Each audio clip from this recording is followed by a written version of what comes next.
சென்னையில்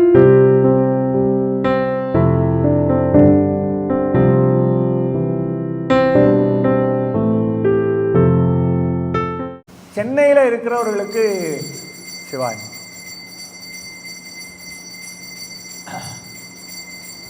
சென்னையில் இருப்பவர்களுக்கு திருப்போரூர் முருகனை பற்றிய அறிமுகம் இருக்கும் இல்லையா? இங்கேருந்து இந்த ஓஎம்ஆர் பக்கத்துலேயும் ஈசிஆர் பக்கத்தில் போகும்போதெல்லாம் இந்த திருப்போரூர் முருகன் கோயிலை பற்றி அங்கே சென்று முருகப்பெருமானை வணங்குதல் என்பது உண்டு. அநேகம் பேர் அந்த கோயிலுக்கு முருகப்பெருமானை வணங்க செல்லும் பொழுது அந்த சந்நிதியினுடைய முற்றத்திலே போகும்போது இந்த இடது பக்கத்தில் ஒரு மாட சந்நிதி ஒன்று வச்சுருப்பாங்க.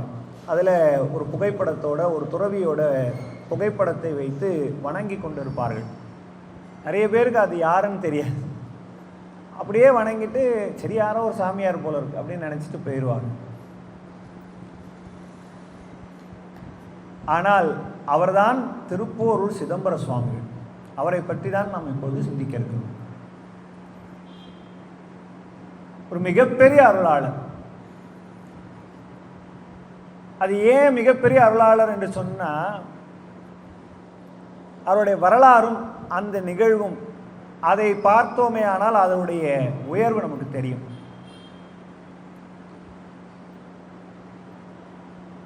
அந்த முருகன் கோயில் இருக்கிறது, அந்த முருகன் கோயிலை முழுக்க முழுக்க உருவாக்கியவர் நம்முடைய திருப்போரூர் சிதம்பர சுவாமிகள்.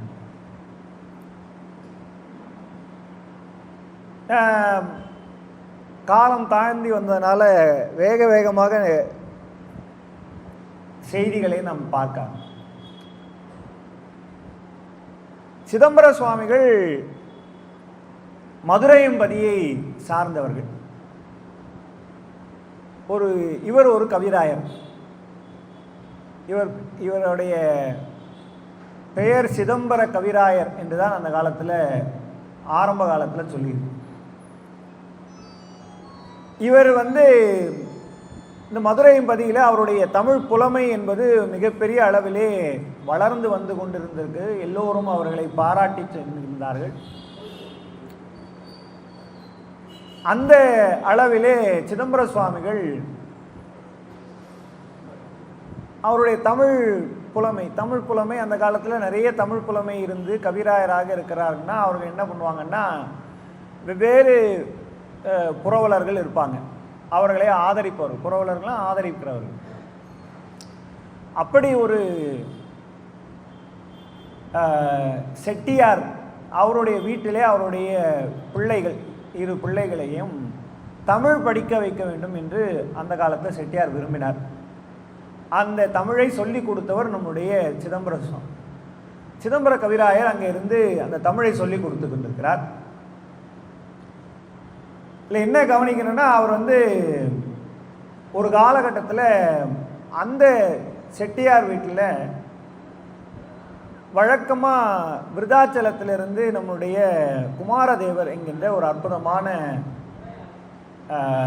துறவி அருளாளர் அவர்கள் இந்த பக்கம் பயணத்துக்கு போக வர வரும்போதெல்லாம் செட்டியார் வீட்டில் தான் தங்குவாங்க.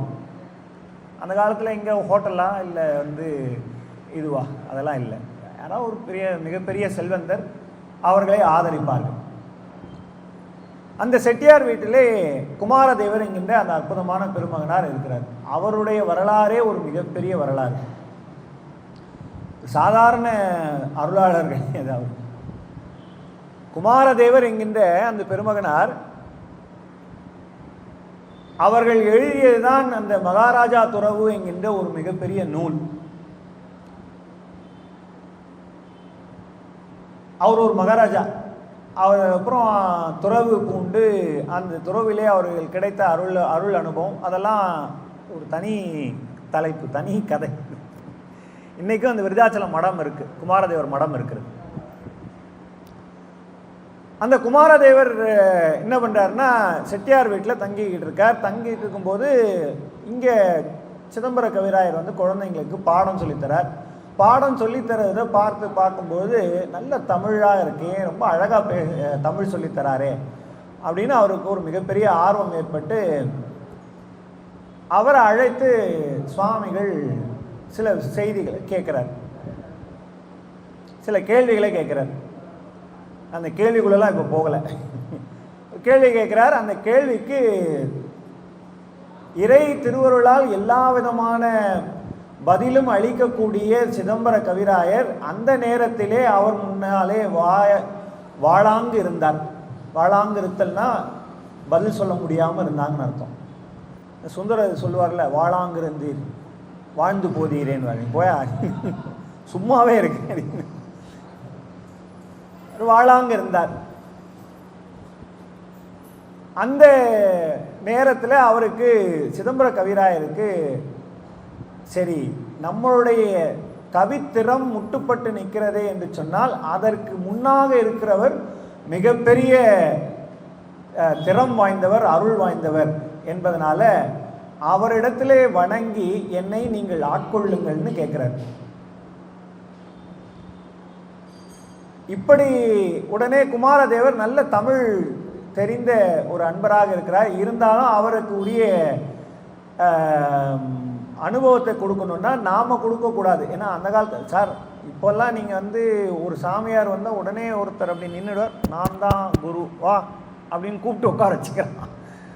அவர் அவ்வளோ பெரியவர். ஆனால் தாண்டி அதெல்லாம் கிடையாது.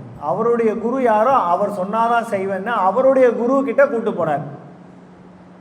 சாந்தலிங்க அடிகளார்கிட்ட கூப்பிட்டு போறார். சாந்தலிங்க அடிகளார்கிட்ட சரி வாப்பா அப்படின்னு அழைச்சிட்டு போறார். சாந்தலிங்க அடிகளார்கிட்ட அவர் போகும்பொழுது அந்த காலத்தில் மடத்தில் இருக்கும் பொழுது சுவாமிகள் ஒடுக்கத்தில் இருக்கிறாங்க. இந்த ஒடுக்கம் அப்படின்னா என்னன்னா அமர்ந்து தியானம் செய்தல்.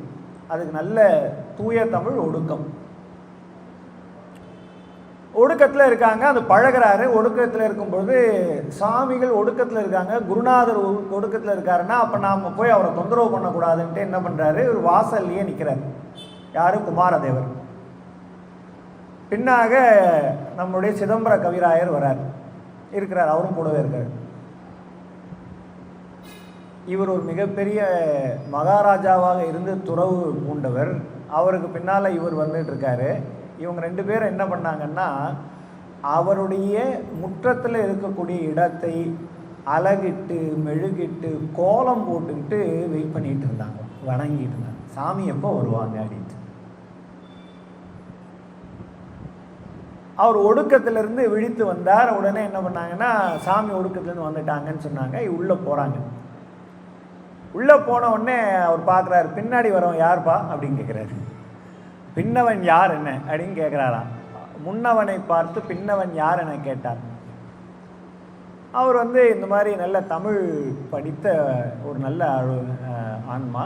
அவர்கள் கடை தேறுவதற்காக சுவாமிகள் முன்னாலே அழைத்து வந்திருக்கிறாங்க.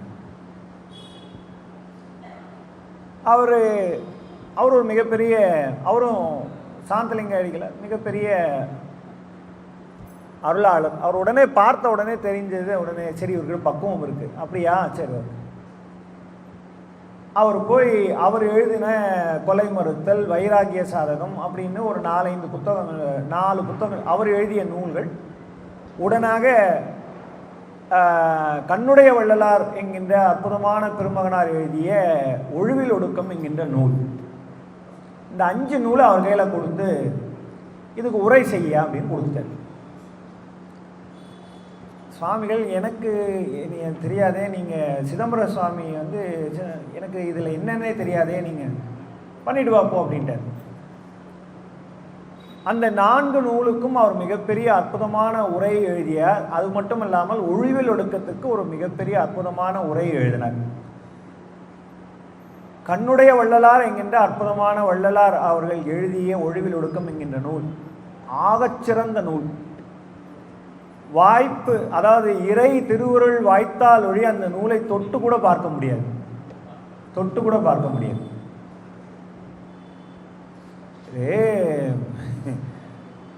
நம்ம வள்ளலார் இருக்கார் பாருங்க, ராமலிங்க வள்ளலார். அவர் என்ன பண்ணார்னா இங்கே திருவெற்றியூரில் அவர் ஒரு ஒற்றீசரை பார்க்கறதுக்கு போயிட்டு வருவார்.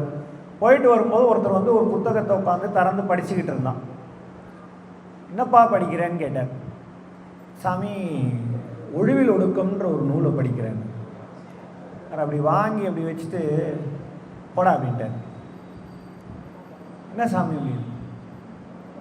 இது சரியான குருவை கொண்டு நீ படிக்கவில்லையானால் மனம் திரிவு விட்டு நாத்திகன் ஆயிடுவே போடான்னு.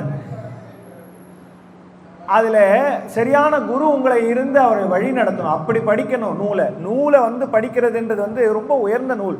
அதனால தான் சாமிகள் என்ன சொன்னாங்கன்னா, அதை குருவை கொண்டு படிக்கணும்னார். அவ்வளவு உயர்ந்த நூல். சாதாரணமாக எடுத்து ஒரு புக்கை எடுத்து படிக்கிற மாதிரி படிக்கக்கூடாது. அவ்வளவு உயர்ந்த நூலாகி அந்த ஒழிவில் ஒடுக்கம் என்கின்ற நூலை அதற்கு சிதம்பர கவிராயர் அவர்கள் அற்புதமான உரையும் அதில் பாடல்கள்லாம் வரிந்திருக்கிறார்கள். சிறந்த முறையில் அவர்கள் செய்வதை பார்த்த உடனே என்ன பண்ணார்னா, இவரை கூப்பிட்டு, குமாரதேவரை கூப்பிட்டு, பாருப்பா, உன்னை நான் எப்படி மகனாக பாவித்து எல்லா விஷயத்தையும் சொல்லிக் கொடுத்தனோ அதுபோல் அவனுக்கு நீ அதை சொல்லிக் கொடுன்னு சொல்லி அனுப்பிட்டார். அப்புறம் குருநாதர் சொன்னதுனால குமாரதேவர் அவரை அழைச்சிட்டு போகிறார். அழைச்சிட்டு போய் அவருடைய இதெல்லாம் அவர் சொல்லிக் கொடுக்குறார். அதுக்கு முன்னால் அவர் மதுரையில் இருந்த காலத்தில் அவர் மிகப்பெரிய நாள்தோறும் செய்யக்கூடிய ஒரு மிகப்பெரிய வேலை என்னன்னா, மீனாட்சி அம்மையை வணங்குவது. அதுக்கப்புறம் ஒரு காலத்துக்கு அப்புறம் என்ன பண்ணார்னா, இவர் வணங்கி குமாரதேவர்கிட்ட உடனா இருந்து எல்லா விதமான தீக்கையும் பெற்று அருள் அனுபவம்லாம் பெற்று வளர்ந்து வந்து கொண்டிருக்கிறார். அவருக்கு அப்பப்போ திடீர்னு அவர் முன்னால் திடீர்னு ஒரு மிகப்பெரிய மயில் நின்று ஆடி அவர் அப்படியே சூழ்ந்துக்கிற மாதிரி வந்து காட்சி போகுது. இதெல்லாம் அருள் அனுபவத்தில் இருக்கக்கூடிய மிகப்பெரிய காட்சிகள். அந்த மாதிரி மயில் முன்னாக வந்து போகிறது அப்படின்னும் போது அவருக்கு அதற்கான விளக்கம் தெரியல. அடிக்கடி நடக்குது அப்படின்னும் போது அதற்கு விளக்கம் தெரியவில்லை என்றதால் அவர் என்ன பண்ணார், உடனே தன்னுடைய குருநாதராகிய குமாரதேவர்கிட்ட போயிட்டு, சாமி, இந்த மாதிரி ஒரு அனுபவம்லாம் எனக்கு வந்துக்கிட்டே இருக்குது, இதுக்கு என்ன பண்ணணும் நான் அப்படின்னு கேட்குறேன். சுவாமிகள் சொன்னார், இதுக்கு பதில் தெரியணும்னா நீ எங்கே போகணுன்னா அங்கே போனார். எங்கன்னா மதுரைக்கு போட்டார். இதுக்கு பதில் அங்கே தான் கிடைக்கும், நீ அங்கே போப்பான்னு அனுப்பி விட்டார். அங்கேருந்து விருதாச்சலத்திலேருந்து மதுரைக்கு மறுபடியும் மதுரையில் அமர்ந்து நாள்தோறும் மீனாட்சி அம்மையை வேண்டி வேண்டி வணங்கி இதற்கு எனக்கு விளக்கம் தெரியவில்லையே, எனக்கு ஏதாவது வழி காண்பிக்கணும் என்று வேண்டி கொண்டு அப்படி இருந்தபோது அவர் எழுதிய நூல்தான் மீனாட்சி அம்மை கலிவெண்பா என்கின்ற நூல். கந்தர் கலிவெண்பா என்பவரை நேற்று பார்த்தோம். அதற்கு பின்னாக கலிவெண்பாவிலே அதிகப்படியாக பேசப்படுவது மீனாட்சி அம்மை கலிவெண்பா. அதை இயற்றியவர் நம்முடைய சிதம்பர கவிராயர், சிதம்பர சுவாமிகள். அதுக்கப்புறம் ஏன்னா தீக்கை பெற்றுட்டார், அதனால சிதம்பர சுவாமிகள். அம்பிகை அவ்வளவு சீக்கிரத்தில் பதில் கொடுக்கல, காக்க வச்சுக்கிட்டே இருக்கார். அவர் மிகப்பெரிய விரதம் கொண்டு எப்படியாவது இது என்னன்னு புரியலையே, எனக்கு வழி காண்பிக்கணும். அம்பிகை ஒரு பெண் உருவத்திலே எடுத்து இருந்து அவர்கள் சுவாமிகள் முன்னாக எழுந்தருளி அவருடைய தவத்தை மெச்சி ஒரு பெண் உருவத்திலே இருந்து, பா, இது உனக்கு இங்கிருந்து, அவருக்கு சொன்ன வார்த்தை என்னன்னா, இங்கிருந்து 30 யோசனை தூரம் ஒரு கோயில் இருக்கிறது, அதை நீதான் உருவாக்க வேண்டும் அப்படின்னு சொல்லிட்டு அம்பிகை மறைஞ்சிட்டாங்க. 30 யோசனைனா நம்ம என்னதுன்னு யோசிக்கலாம். மதுரையிலிருந்து இந்த பக்கம் இருக்கக்கூடிய இதுக்கு வர்ற அளவுக்கு 30 × ஒரு யோசனைன்றது 10 மைல், 300 மைல் தூரம். அங்கேருந்து இங்கே வராங்க. இங்கே அங்கே ஒரு முருகன் கோயில் இருக்குது, அதை நீ உருவாக்க வேண்டும் அப்படின்னு. அவருக்கு அதுக்கு மேலே விளங்கலை. இது என்ன, இப்போ நீங்கள் இப்போ கூகுள் மேப்பு போட்டுட்டே வர முடியல. பல நேரங்களில் கூகுள் மேப்பு நடு கடலுக்குள்ளெல்லாம் போய் நிற்கிது. சில நேரங்களில் ஒருத்தர் நம்ம அடிக்கடி இதெல்லாம் கூட பார்க்குறோம். கூகுள் மேப்பில் போட்டு நேராக பார்த்தா அவன் பாட்டுக்கு வந்து நேராக சுடுகாடு நடுவில் போய் நிற்க வைக்கிது. எங்கடா போகணுன்னா கல்யாணத்துக்கு போகணுன்னு வந்தேன்றான். இப்படி அம்பிகை ஒரு விஷயத்தை சொல்லிட்டு போயிருக்கா. அவருக்கு என்னன்னு புரியல, அது எப்படி செய்யறதுன்னு தெரியல. அவர் முழிக்கிறார். வழக்கம் போல் அவர் என்ன பண்ணாருன்னா, அந்த காலத்தில் சீடர்கள் குருநாதரை பெரியவர்களாக வணங்கினாங்க. அந்த காலத்தில் எல்லாம் பெரியவங்களை வணங்கினாங்க, சீடர்கள் குருநாதரை வணங்கினாங்க, பிள்ளைகள் பெற்றவங்களை வணங்கினாங்க. இந்த காலத்தில் எல்லாம் தலைகீழாக இருக்கு, காலக்கோளாறு. சரி, அவர் போய் குருநாதரை கேட்குறார். குருநாதர் என்ன சொன்னார்னா, பா உனக்கு அவங்க விளக்கம் சொல்லிட்டாங்க, சொன்னதை செய்யப்பா உனக்கு புரியும்னு அனுப்பிட்டார். அவர் அப்படியே வராரு. வந்து பொம்மபாளையத்தில் ஒரு மிகப்பெரிய அருளாளர் வர வழியில் அந்த பயணத்தில் வரதில் பொம்மபாளையத்தில் ஒரு அருளாளரை அவரை சந்திக்கக்கூடிய பாளைய சுவாமிகள்னு ஒரு மிகப்பெரிய அருளாளர், அவர்களை சந்தித்து அவர்களிடத்தில் இருந்து சில விஷயங்களை அவர்கள் பெற்று நல்ல அருள் அனுபவங்களை பெறுகிறார். இவர்தான் துரைமங்கலம் சிவபிராச சுவாமிகள் என்கிற சொன்னோம் பார்த்தீங்களா, கற்பனை கலைஞன் எம்பி. அவர் வந்து ஒரு தூது நூல் எழுதினார். அதில் வந்து அவருடைய குருநாதரை வைத்து சிவபெருமானாக கண்டு அவர் நூல் எழுதினார். அற்புதமான நூல். அந்த குருநாதர் வேறு யாரும் இல்லை, இந்த சிவஞான பாளைய சுவாமிகள் என்கின்ற அந்த அற்புத பெருமகனார். ரொம்ப சிறந்த அந்த தூதே ரொம்ப அழகாக இருக்கும். அந்த அந்த பாடெல்லாம் தேனாக இனிக்கும். அவர் இந்த மாதிரி அவர்களிடத்துல இருந்து அருள் ஆசையை பெற்றுக்கொண்டு இங்கேருந்து வரார். வந்த உடனே இந்த பக்கத்தில் வந்து சென்னை வந்து அடைஞ்சிட்டார். சரிங்களா, நம்ம வேகமாக வந்துட்டோம். அவர் பாயிண்ட் டு பாயிண்ட் பஸ் பிடிச்சிட்டு வந்துட்டார். நேராக வந்து இறங்கியாச்சு. அவர் வந்தார். வந்த உடனே அங்கே வந்து பார்க்குறாரு. அங்கே வந்து அந்த ஊரில் போய் கேட்குறாரு.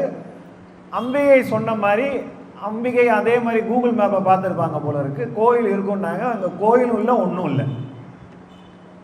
இவர் அங்கே வந்து கேட்குறாரு. அங்கே இருக்கிற ஆடு மேய்க்கிறவன் மாடு மேய்க்கிறான் அந்த பக்கத்தில் இருக்கிற கேட்குறாங்க, இங்கே ஏதோ ஒரு கோயில் இருக்குன்னு சொன்னாங்களே. என்ன கோயில்லாம் இல்லை சாமி. அதுக்கப்புறம் வேம்படி விநாயகர் இருக்கார் அப்படின்னா அவருக்கு என்ன சொல்கிறான்னு, அந்த பக்கத்தில் வேப்ப மரத்துக்கு அடியில் ஒரு விநாயகர் கோயில் இருக்குது, ஒருவேளை அதுவாக இருக்கலாம், நீங்கள் போய் பாருங்க அப்படின்னு அனுப்புகிறாங்க. சுவாமிகளுக்கு ஒரு வருத்தம். அம்பிகை கோயில் இருக்குன்னு சொன்னாங்க, ஆனால் சின்ன வேப்ப மரத்து அடியில் இருக்க கோயிலை சொல்கிறாங்களே, இது என்ன, ஏதோ இறை திருவருள் என்று சொல்லி அந்த வேப்ப மரத்து அடியிலேயே அந்த விநாயகர் இடத்துக்கு பக்கத்துலேயே அங்கேயே தங்கி இருந்து நாள்தோறும் அங்கே என்னன்றதை தேட ஆரம்பிக்கிறார். ஏன்னா குருநாதரும் இட்ட கட்டளை, அம்பிகை இட்ட கட்டளை மீற முடியாது இல்லையா, அதனால் அவர் போயிடுறார். அது பக்கத்தில் ஒரு வள்ளை ஓடைன்னு ஒன்று இருக்குது. அந்த ஓடையில் அவர் வந்து நீராடி அவருடைய வழிபாடுகளை செய்து அங்கேயே அப்படியே நாள்தோறும் செய்துக்கிட்டே இருக்கார். ஒரு நாள் என்ன பண்ணாங்கன்னா வந்து அந்த ஊரில் இருக்கிறவங்க கிட்ட ஒரு பெண் பனை இருக்கிற ஒரு இடம், அந்த ஒரு பனையில் வந்து கல் இறக்கிறதுக்காக ஒருத்தர் போய் இது பண்ணுறாங்க. அந்த காலத்தில் கல் இறக்கிறது இப்போ தான் நிறுத்திட்டாங்க. அவங்க கல் இறக்கிறதுக்காக அந்த பனையில் என்ன பனை மரத்தில் அந்த இதெல்லாம் கயிறு இதெல்லாம் கட்டிலாம் வச்சு இது பண்ணியிருக்காங்க. அது வேலி மாதிரி ஒரு போட்டு கட்டுவாங்க. இது பண்ண உடனே என்னன்னா, அவன் எல்லாம் கழிச்சு வச்சுட்டு போயிருக்கான். மறுநாள் பார்த்தா மறுபடியும் செடி வளர்ந்துருக்கு. மறுபடியும் கழிஞ்சிட்டு மறுபடியும் பண்ணுறான், வேகமாக வளருது. இது ஏதோ சரியில்லை இந்த இடம் அப்படின்னு அந்த அவன் என்ன பண்ணுறா, சரி இது என்னன்னு பார்த்துடலாம் அப்படின்ட்டு அந்த அரிவாளால் வெட்டி எடுக்க ஆரம்பிக்கிறான். பார்த்தா திடீரென்று ஒரு ரத்தம் படுகிற ஒரு இது தெரியுது. உடனே மூர்ச்சையாகி கீழே விழுந்துடுறான். விழுந்த உடனே அந்த ஊரில் இருக்கவங்களாம் அவனை தெளிவித்து அவரை அமர்த்தி இதெல்லாம் பண்ணிட்டு அது என்ன பார்க்கலாம் அப்படின்னு பார்க்கும் பொழுது அங்கே ஏதோ ஒரு சிலை தென்படுகிறது. அந்த மாதிரி ஒரு மரம் இருக்குது, அந்த பெண்பனை மரம் அங்கே இருக்குது. அந்த மரத்திற்குடைய விவரங்கள் இதுதான் அப்படின்னு சாமி கிட்ட சொல்கிறாங்க. சாமி என்ன பண்ணுறாருன்னா, சரி இது ஏதோ அருள் ஆற்றல் பொதிந்த இடமாக இருக்குது, அது என்னன்றதை பார்க்கணும் அப்படின்றதுனால அதை போய் பார்க்கும் பொழுது என்ன பண்ணுறாருன்னா, இது ஒரு நாள் போய் பார்ப்போம் அப்படின்னு வெயிட் பண்ணிவிட்டு ஒரு நாள் வந்து நீராடுவதற்காக போகிறாங்க. போகும்போது என்ன ஆகுதுன்னா, அவர்கள் வந்து நீராடி விட்டு அங்கேருந்து போயிட்டு சாமி அந்த இடத்த பார்த்துட்டார். அப்போது அவருக்கு குறிப்பு தெரிஞ்சிருச்சு, இது ஏதோ இந்த இடத்துல தான் ஏதோ இருந்திருக்கு, அம்பிகை சொல்லி இருக்கிறாங்க, அம்பிகை சொன்ன இடம் இதுவாக இருக்கலாம் என்று அவர்கள் நீராடிட்டு வெயிட் பண்ணிக்கிட்டு இருக்காங்க. சரி, அது ஒரு குறிப்பு தெரிஞ்சிருச்சு, அதனால் நாள்தோறும் அந்த பக்கம் என்ன செய்யலாம், சிப்பனிடுதல் என்ன பண்ணலான்ட்டு முயற்சி பண்ணிக்கிட்டு இருக்காரு. ஒரு நாள் காலையில் போய் அந்த ஓடையில் நீராடிக்கிட்டு இருக்கார். நீராடும் போது என்ன ஆச்சுன்னா, அவருடைய அப்படி திரும்பி பார்க்குறார். திரும்பி பார்த்தா அவருடைய குருநாதராகிய குமாரதேவர் வந்து நிற்கிறார். இவருக்கு ரொம்ப ஆச்சரியம், அடடா குருநாதர் வந்திருக்காரு அப்படின்னு அவர்கிட்ட காலில் விழுந்து இது பண்ண உடனே குருநாதர் என்ன பண்ணுறாருன்னா, திருநீற்றை எடுத்து அவருடைய நெற்றியிலே சாத்தி அவர் அந்த திருநீற்றை நெற்றியிலே வைத்த உடனே அவர்களுக்கு ஒரு மிகப்பெரிய காட்சி தெரிகிறது. யாருக்கு? சிதம்பர சுவாமிகளுக்கு மிகப்பெரிய காட்சி தெரிகிறது. என்னன்னா, அந்த இடத்திலே அந்த ஊரிலே இதற்கு முன்னாக எந்த கோயில் இருந்தது, எப்படி இருந்தது, எந்த வகையில வடிவத்திலே இருந்தது என்று அத்தனையும் அவருடைய காட்சியில வந்துட்டு போச்சான். உருகி போயிட்டார். அவர் அப்படியே உடல் உளவெழுத்து போய் அப்படியே வந்து வணங்கிட்டு அந்த இடத்துக்கு திருப்பி நம்ம போவோம்னு குருநாதரும் அவரும் போகிறாங்க. போய் அங்கே நின்று, ஓ இந்த இடம் தான் இப்படி தான் இருந்ததோ, இப்படி தான் வந்ததோன்னு அவர் ஒரு காட்சி வந்துருச்சு. அந்த காட்சியை பார்த்துக்கிட்டு அதே இங்கே தான் இருந்ததோ, இங்கே தான் இருந்ததோன்னு திரும்பி பார்த்துட்டு இப்படி இவரை திரும்பி பார்க்குறாரு. அந்த குமாரதேவராகிய குருநாதர் இல்லை. அந்த குமாரதேவர் உருவத்திலே வந்தவர் வேறு யாரும் இல்லை, முருகப்பெருமான். அப்படி வந்து இருந்து அவர்களுக்கு இடம் காண்பித்து, நான் இங்கே இருக்கிறேன் என்று சொல்லி அந்த பெண் பனைக்கு கீழே வந்து ஒரு சுயம்பு மூர்த்தம் கிடைச்சது. அந்த மூர்த்தத்தை தான் மூலவராக வைக்க வேண்டும் என்று சொல்லி இன்றைக்கு இருக்கக்கூடிய திருப்போரூர் கோயிலில் இருக்கக்கூடிய மூலவர் மூர்த்தம் அன்றைக்கு அந்த சுயம்பு மூர்த்தமாக எடுக்கப்பட்ட மூர்த்தம். எந்த காலத்தில் இருந்ததுன்னு தெரியாது. திருப்பணிக்காக சுவாமிகள் அங்கே வந்து பல நேரங்களில் பல வேலைகளை செய்து கொண்டிருந்தார். மிகப்பெரிய அருளாளர். அவருடைய பெயர்கள்லாம் பரவிக்கிட்டே இருக்கு. இதில் சாமி வந்து அங்கே போயிட்டு ஒரு நாள் காலையில் நீராடிட்டு இருக்காங்க. நீராடி முடிச்சுட்டு எழுந்த உடனே அந்த பக்கத்தில் ஒரு கும்பல் வந்துருச்சு. கும்பல் வந்தோடனே என்னென்னா, அவர் கையில் இருக்கிற தங்கம் என்னவோ இல்லை பொருள்கள் என்னவோ அதை களவாடுவதற்காக வந்த கள்வர்கள். இந்த காலத்தில் இருக்கிற சாமியாராக இருந்தால் குறைஞ்சது 100 சவரன் தேரும். அவர் அந்த காலத்தில் என்ன வச்சுருக்க போகிறார்? உண்மையான துறவி. அதனால் அவர்கிட்ட ஒன்றும் தேரல. இருந்தாலும் அவர் கள்வர்கள் ஆச்சா, இவர் மிகப்பெரிய அருளாளர். கள்வர்கள்கிட்ட அவன் போய் என்ன பண்ணுவான், அவன் சாமிக்கிட்ட போய் விரட்டின உடனே, நல்ல அருளால துதிக்கும் அடியவர் கெடுக்க இட நினைக்கின் அவர் குலத்தை முதல் அறக்களையும் எனக்கோர் துணையாகும்னு வேல்விருத்தத்தில் சொல்லுவார் இல்லையா? அது மாதிரி தனித்து வழி நடக்கும் எனது இடத்தும் ஒரு வலத்தும் இரு புறத்தும் ஒரு கடுத்திரவு பகல் துணையதாகும் அப்படின்னு அந்த பாடல அவர் தான் துணையாகவே இருக்கிறார்ல. இவருக்கு தொந்தரவு கொடுக்கறதுக்கு யாராவது வந்தால் முருகன் சும்மா இருப்பாரான்னு என்ன? அத்தனை பேருக்கு கண்ணு போயிடுச்சு. இந்த கள்வர்கள் அத்தனை பேருக்கும் கண் பார்வை போயிடுச்சு. பயந்து போய், சாமி தெரியாமல் பண்ணிட்டோம், தவறு செஞ்சுட்டோம், எங்களுடைய பார்வையை எப்படியாவது மீட்டு கொடுங்கன்னு. சாமி சொன்னார், சரிப்பா உன்னோட பார்வையை மீட்டணுமா, சரி மீட்கலாம். நீ இது வரைக்கும் கொள்ளையடித்து பொருள் சேர்த்து வச்சிருக்கல, அது அத்தனையும் திருப்பணிக்கு கொடுத்துரு, நான் பார்வையை கொடுத்துட்றேன். சாமி கொடுத்துட்றேன் சாமின்னார். சொன்ன உடனே அவருடைய கண் பார்வை மீண்டதுங்க. அவ்வளவு அருளாற்றல் மிகுந்தவர் நம்முடைய சிதம்பர சுவாமி. ஒவ்வொரு நாளும் அங்கே அதுக்கப்புறம் நிறைய அருள் அனுபவங்கள்லாம் நடந்தது. அந்த இருக்கிற பக்கத்தில் இருக்கிற ஊரில் இருக்கிற அத்தனை பெருமக்களையும் அவருடைய நோய் பிணி அவர்களுக்கு இருக்கக்கூடிய தொல்லைகள் அத்தனையும் அவர் அருள் அனுபவத்தினாலே தீர்த்து வைத்து கொண்டே வந்திருந்தார். மிகப்பெரிய அளவில் அவருடைய அந்த அருள் அனுபவம் எல்லா இடத்துலையும் பரவ ஆரம்பித்த உடனே செல்வந்தர்கள் எல்லாம் அவரை நாடி அவர்களுக்கு திருப்பணிக்கான தொகையெல்லாம் கொடுத்து எல்லாம் பண்ணி அப்படி ஒரு கோயிலை உருவாக்கி அமைத்து சிதம்பர சுவாமிகள் அமைத்து கொடுத்த கோயில் தான் இன்றைக்கு நாம் பார்க்கக்கூடிய திருப்போரூர் முருகன் கோயில்.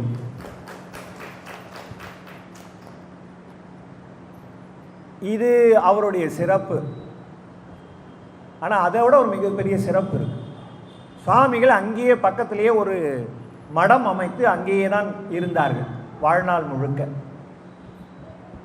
அவர்களுக்கு ஒரு மிகப்பெரிய இது என்னென்னா ஒடுக்க அறைன்னு ஒன்று எப்பவுமே எல்லா ஆதீனங்களுக்கும் அந்த காலத்தில் இருந்தவங்களுக்கு ஒரு ஒடுக்க அறைன்னு ஒன்று இருக்கும்.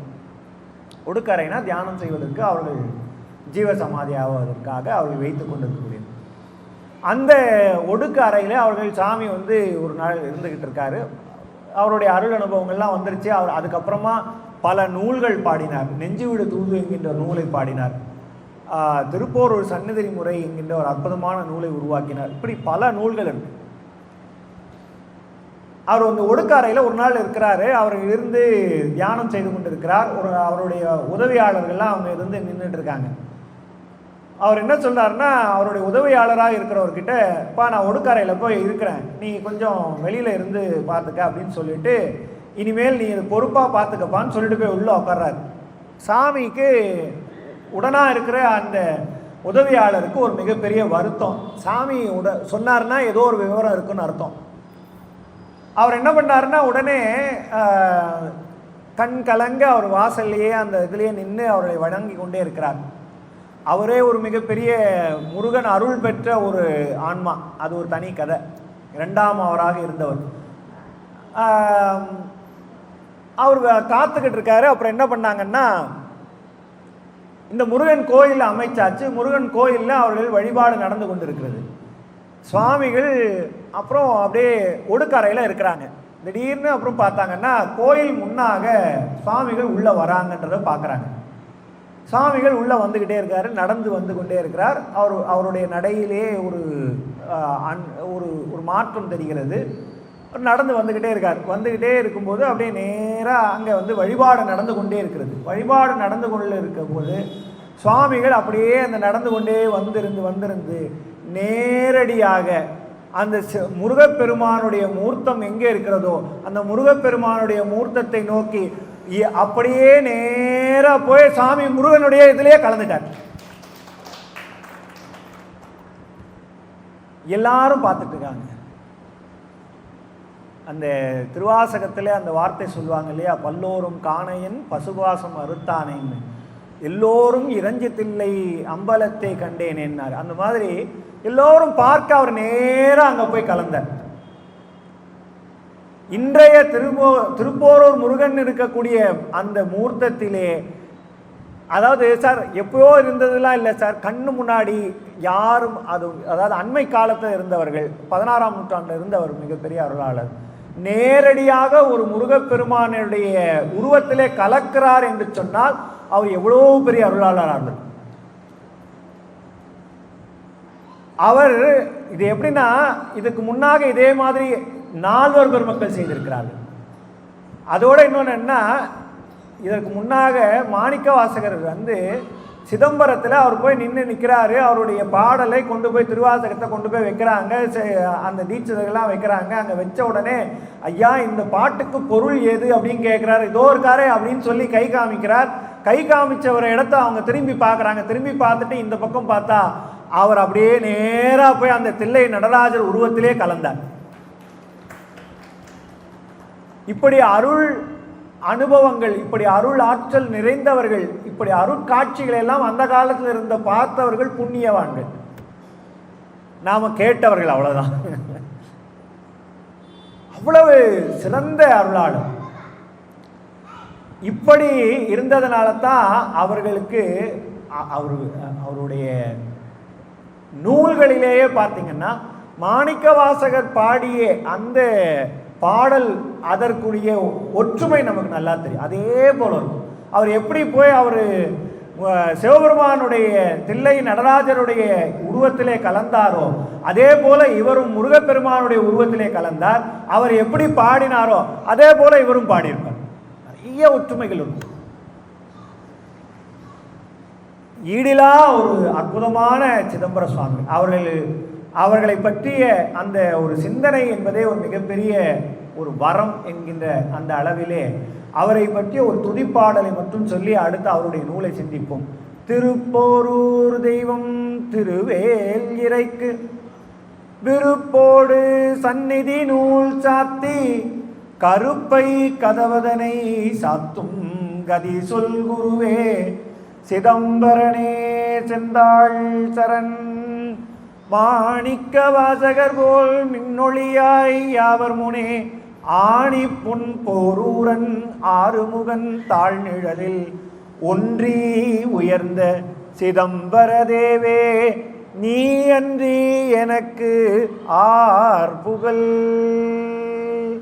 என்று அந்த சிதம்பர சுவாமிகளை மனம் மொழி மெய்களால் வணங்கி அவருடைய நூலை தரிசிக்காருங்க. இவர் நிறைய பேருக்கு தெரியலனா இவர் தான் அந்த சிதம்பர சுவாமி.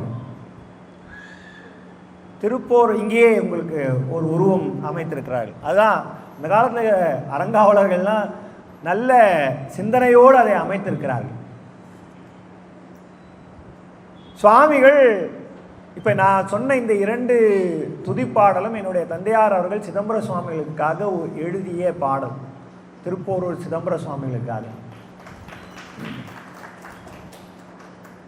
தந்தையார் சத்தியவேல் முருகனார் ஐயா அவர்கள் சிதம்பர சுவாமிகளுடைய நூலை முழுமையாக அடிக்கடி பாராயணம் செய்வதும் சொற்பொழிவு செய்வதும் என அமைத்திருக்கிறார்கள். அதை தொடர்ந்து சிறியேனும் வாய்ப்பிருக்கும் நேரமெல்லாம் அதை செய்து கொண்டிருக்கிறோம். இந்த திருப்போரூர் சிதம்பர சுவாமிகள் எழுதிய நூல் எப்படின்னா காமிச்சல்லையா திருப்போரூர் சந்நிதி முறைன்னு ஒன்று இருக்கும். இதில் அவர் மொத்தம் ஒரு 715 பாடல்கள் அதில் இருக்கும். 715 பாடல்கள் சிறந்த முறையிலே அவர்கள் அமைத்திருப்பார்கள். எளிய தமிழ், அற்புதமான கருத்து செறிவு இருக்கக்கூடிய ஒரு தமிழ். நிறைய பேருக்கு அவர் பாடின பாடல் எதுன்றதெல்லாம் தெரியறதுக்கு வாய்ப்பு இல்லாமல் இருக்கலாம். ஆனால் ஒன்றை சொன்னால் உடனே எல்லாருக்கும் நினைவு வரும். ஏது பிழை செய்தாலும் ஏழையேனுக்கு இறங்கி தீது புரியாத தெய்வமே நீதி தழைக்கின்ற போரூர் தனி முதலே நாயேன் பிழைக்கின்ற ஆறு நீ பேசு நாயேன் பிழைக்கின்ற ஆறு நீ பேசு. தெரியும் இல்லையா? நிறைய பேருக்கு அது தெரியும். தெரியலனாலும் சீர்காழி கோவிந்தராஜன் அவர்கள் பாடுவார். அடிக்கடி இந்த பாடல் பாடுவார். அவரை தொடர்ந்து இப்பொழுது வரக்கூடிய அந்த சூரிய நாராயணன் சின்ன குழந்தை திருப்புகழ்லாம் பாடுவார். அவரும் அதையே பாடுவார். நிறைய பேருக்கு இந்த பாடல் தெரியும். ஆனால் அது யார் பாடுனா எந்த நூலிலிருந்து வந்தது தெரியாது. அதுதான் நாம் செய்கின்ற ஒரு மிகப்பெரிய தவக்குறை. நமக்கு கொடுத்த கொடையை நாம் யார் கொடுத்தார் என்று நினைவுபடுத்திக் கொள்ள வேண்டியது நம்முடைய கடப்பாடு. அதனால் அதுபோல் ஒருவர் என்ன பண்ணுவார்னா, நாங்கள் இப்போ சொற்பொழிவு தொடங்கும் பொழுது எல்லாரும் அவரவர்கள் ஒரு துதிப்பாடலை சொல்லி தான் தொடங்குவாங்க. அப்படி ஞானியார் சுவாமிகள் தொடங்கும் பொழுது என்ன பண்ணுவார்னா ஒரு துதிப்பாடல் சொல்லுவார். அது என்னன்னா, இல்லறத்தான் அல்லேன் இயற்கை துறவி அல்லேன் நல்லறத்து ஞானி அல்லேன் நாயினேன் சொல்லறத்தின் ஒன்றேனும் இல்லேன் உயர்ந்த திருப்போரூரா என்றே நான் ஈடேறுவேன் அப்படின்னு சொல்லிட்டு தான் ஒவ்வொரு நாளும் ஞானியார் சுவாமிகள் அவர்களுடைய சொற்பொழிவை தொடங்குவார். அது என்னன்னா, அவர் ஒரு மிகப்பெரிய திருப்பாதிரி புலியூரில் இருக்கக்கூடிய மடத்தினுடைய மடாதிபதி. பார்க்கறதுக்கு தோற்றத்திலே கிட்டத்தட்ட வாரியார் சுவாமிகள் போலவே உயரமான தோற்றம் அப்படியே இருப்பார். குரல் வளமும் அப்படியே இருக்கும். அருவி போல கொட்டும். அற்புதமான ஒரு சொற்பொழிவாளர், அருளாளர். அவர்கள் தொடங்கும் போது இந்த பாடலை சொல்லி தான் தொடங்குவார். அவர் என்னென்ன தொடங்கும் போதே, நான் இல்லறத்தான் அல்லேன் இயற்கையான துறவியும் அல்லேன் நல்லறத்து ஞானியும் அல்லேன் அப்புறம் என்ன, சொல்லறத்தின் ஒன்றேனும் அல்லேன். யார் அவரு? சொல்லறத்தின் ஒன்றேனும் அல்லேன், எனக்கு ஒன்றும் தெரியாதுப்பா. அப்புறம் என்னென்ன உயர்ந்த திருப்போரூரா என்றே நான் ஈடேறுவேன். அவன் வேற என்னப்பா எனக்கு தெரியும், திருப்போரூரா அப்படின்னு என்றே நான் ஈடேறுவேன், அது சொல்லி சொல்லியே நான் வாழ்க்கையை ஓட்டிடுவோம்பா அப்படின்னு பாடுவார். இதை பாடியவர் திருப்போரூர் சிதம்பர சுவாமிகள். அதை நாள்தோறும் கடைபிடித்தவர் ஞானியார் சுவாமிகள். அவர் சொல்லிட்டு இதுலேயே ஒரு தொனிப்பொருளோடு சொல்லுவார். அவர் என்னன்னா, இல்லறத்தான் அல்லேன், இயற்கை துறவி அல்லேன், நல்லறத்து ஞானி அல்லேன், நாயினேன், சொல்லறத்தின் ஒன்றேனும் அல்லேன். நான் ஒன்றும் கிடையாது, நான் ஒரு ஜீரோ அப்படின்னு ஒன்றேனும் அல்லேன், உயர்ந்த திருப்போரூரா என்றே நான் ஈடேறுவேன். உயர்ந்த திருப்போரூரான்னு சொல்லி ஏறுவேன். அது இன்னொன்று என்னென்னா, உயர்ந்த திருப்போரூரா என்றே நான் ஈடேறுவேன்னார். நான் என்னைக்கியா ஈடேறுவேன்? இன்னொரு பொருள் என்ன, உயர்ந்த திருப்போரூரா என்றே நான் ஈடேறுவேன், அது சொல்லி சொல்லியே நான் ஈடேறுவேன்னார். இதை அழகாக ஒரு ஞானியார் சுவாமிகள் கையாளுவார். தொனிப்பொருள்னு பொருள்ங்க, தொனிப்பொருள். இது நிறைய பேருக்கு தெரிய, நிறைய சொற்பொழிவாளர்களும் குறிப்பாக அந்த காலத்து சாமியார்களும் சொல்லுவாங்க, துறவிகளும் சொல்லுவாங்க.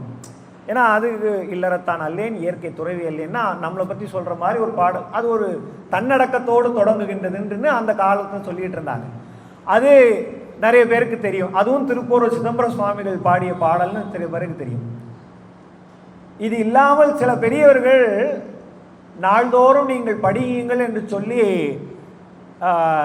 சில பாடல்களை அறிவுறுத்தியிருப்பார்கள். அதில் ஒரு என்னன்னா, நோயுற்று அடராமல், நொந்து மனம் வாடாமல், பாயிற்கிடவாமல், பாவியேன் காயத்தை ஓர் நொடிக்குள் நீக்கி என்னை ஒன் போரூரா ஐயா, ஒன் போரூர் ஐயானின் சீரடி கீழ் வைப்பாய் தெரிந்து, ஒன் போரூர் ஐயா உன் சீரடி கீழ் வைப்பாய் தெரிந்து. அப்பா, நான் வேண்டுவது என்ன தெரியுமா? எனக்கு ஒன்றும் வேணாம் யார். அதாவது எனக்கு என்ன தெரியுமா வேணும்? நோயுற்று அடராமல். வயதான பின்னால் இருக்கக்கூடிய ஒரு மிகப்பெரிய வருத்தமே அதுதான் அவங்களுக்கு. சாமியே, எனக்கு என்ன தெரியுமா வேணும்? ஒன்றும் இல்லையா, நான் நோயுற்று படுத்தேன்னா எனக்கு என்னம்மா வேணும், என்னப்பா வேணும் அப்படின்னு கேட்கறதுக்கு யாரும் இருக்க மாட்டாங்க. என்னை கேட்கறதுக்கு யாரும் இருக்க மாட்டான். அதுதான் மனித இயல்பு. அது மாதிரி ஒரு அவலமான நிலையில என்னை கொண்டு போய் விட்டுறாதையா. நோயுற்று அடராமல், நொந்து மனம் வாடாமல். ஐயோ, என் பிள்ளைய நான் எப்படியெல்லாம் வளர்த்தேன், என்னை கண்டுக்குதா பாரு அப்படின்னு நான் நொந்து மனம் வாடாமல் என்ன பண்ணணும்னா, பாயிற்கிடவாமல். படுத்துக்கிட்டே இருக்கும்போது போயிடக்கூடாதையா. நான் எப்படி தெரியுமான்னா, பாவியேன் காயத்தை எப்படி போகணும் தெரியுமா? ஓர் நொடிக்குள் நீக்கி.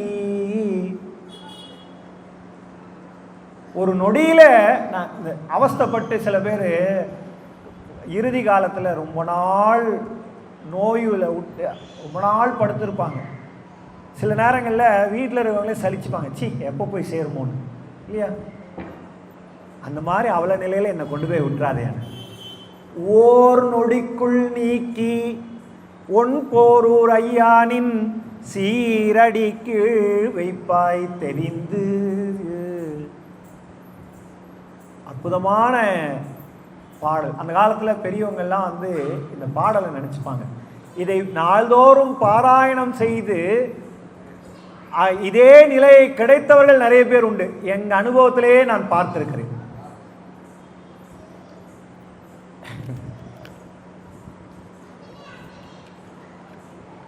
யாரோ ஒருவர் அங்கிருந்தார் இங்கிருந்தார்லாம் நான் சொல்றதுக்கு இல்லைங்க. என் அனுபவத்திலே என்னுடைய பெரிய தந்தையார் நாள்தோறும் இந்த பாடலை சொல்லுவார். நாள்தோறும் அந்த பாடலை சொல்லுவார். சொல்லிட்டு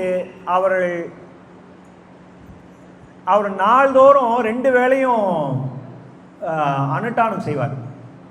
அவருடைய 7 வயதிலிருந்து அவர் இருந்து 75 76 வயது வரைக்கும், அதுக்கு மேலே இருக்குங்க, 76 வயதுக்கு மேலே, அந்த நாள் வரைக்கும் தொடர்ந்து ஒரு நாள் தவறாமல் காலையிலையும் மாலையிலையும் அனுஷ்டானம் செய்துவிட்டு தான் அவர்கள் எந்த வேலையும் செய்வார்கள். அவருடைய இறுதி நாள் அன்று அவர்கள் அனுஷ்டானம் செய்துட்டு வந்து அமர்ந்து உணவு உண்டு ஓர் நொடிக்குள் நீக்கி இறைவனை அடைந்தார்.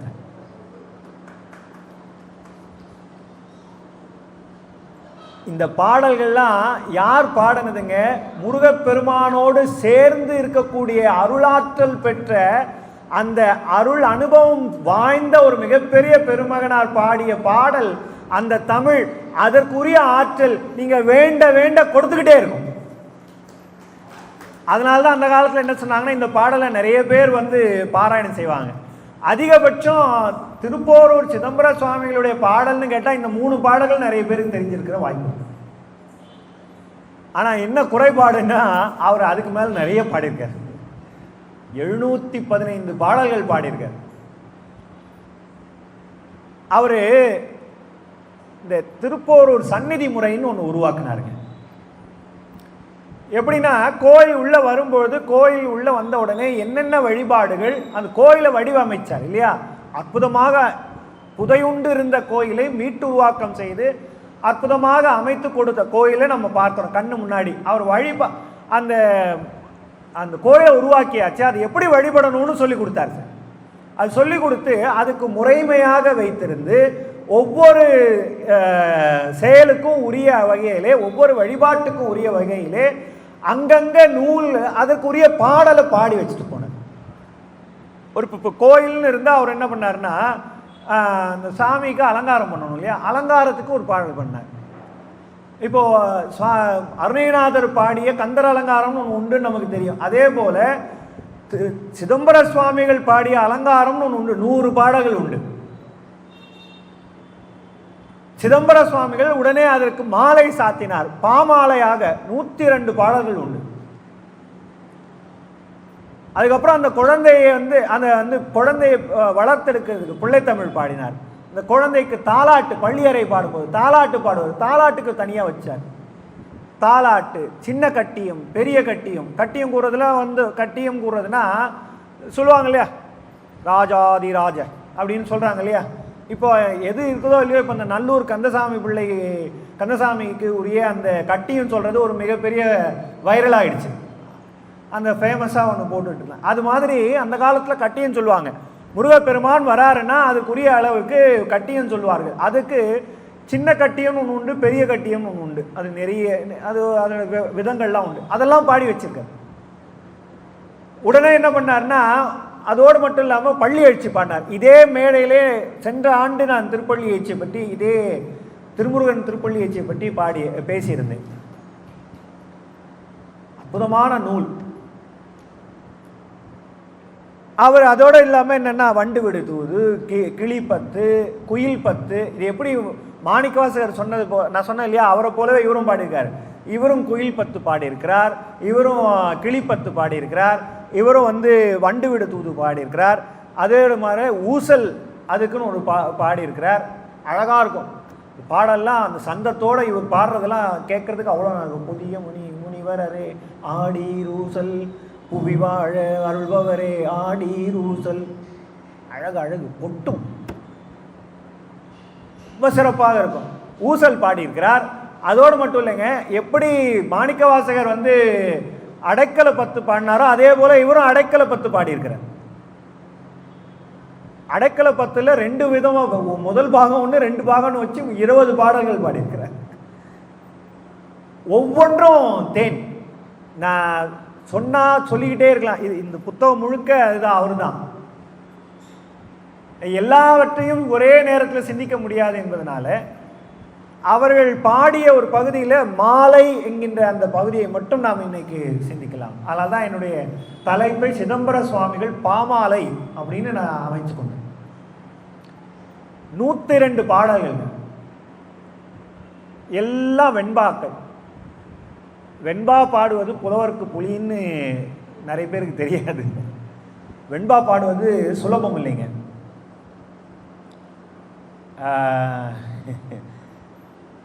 ஆயிரம் கவி பாடிய கண்ணதாசன் வாழ்நாளில் 11 வெண்பா தான் பாடியிருக்கார். 11 வெண்பா தான். அதுவே அவர் ரொம்ப சிரமப்பட்டார். சிலம்பொலி செல்வர் என்கின்ற பட்டம் பெற்ற அற்புதமான மாப்போசி அவர் என்ன பண்ணாருன்னா, தமிழ் நல்ல தமிழாக தான் அவர் என்ன பண்ணார், தமிழில் நானும் சரி நாமளும் எழுதுவோமே அப்படின்னு அவர் என்ன பண்ணார், வெண்பா எழுதுவதற்காக முயற்சி செய்தார். அவருடைய வரலாறுல எழுதியிருக்கார், அவரே கைப்பட எழுதியிருக்கார். வெண்பா எழுதுவதற்காக எழுதினேன், காலையிலிருந்து மாலை வரைக்கும் அமர்ந்து எழுதினேன், எனக்கு வெண்பா வரவில்லை, குப்பை தான் வந்ததுன்னர். வீடு முழுக்க பேப்பர் குப்பையாக இருந்திருக்கு.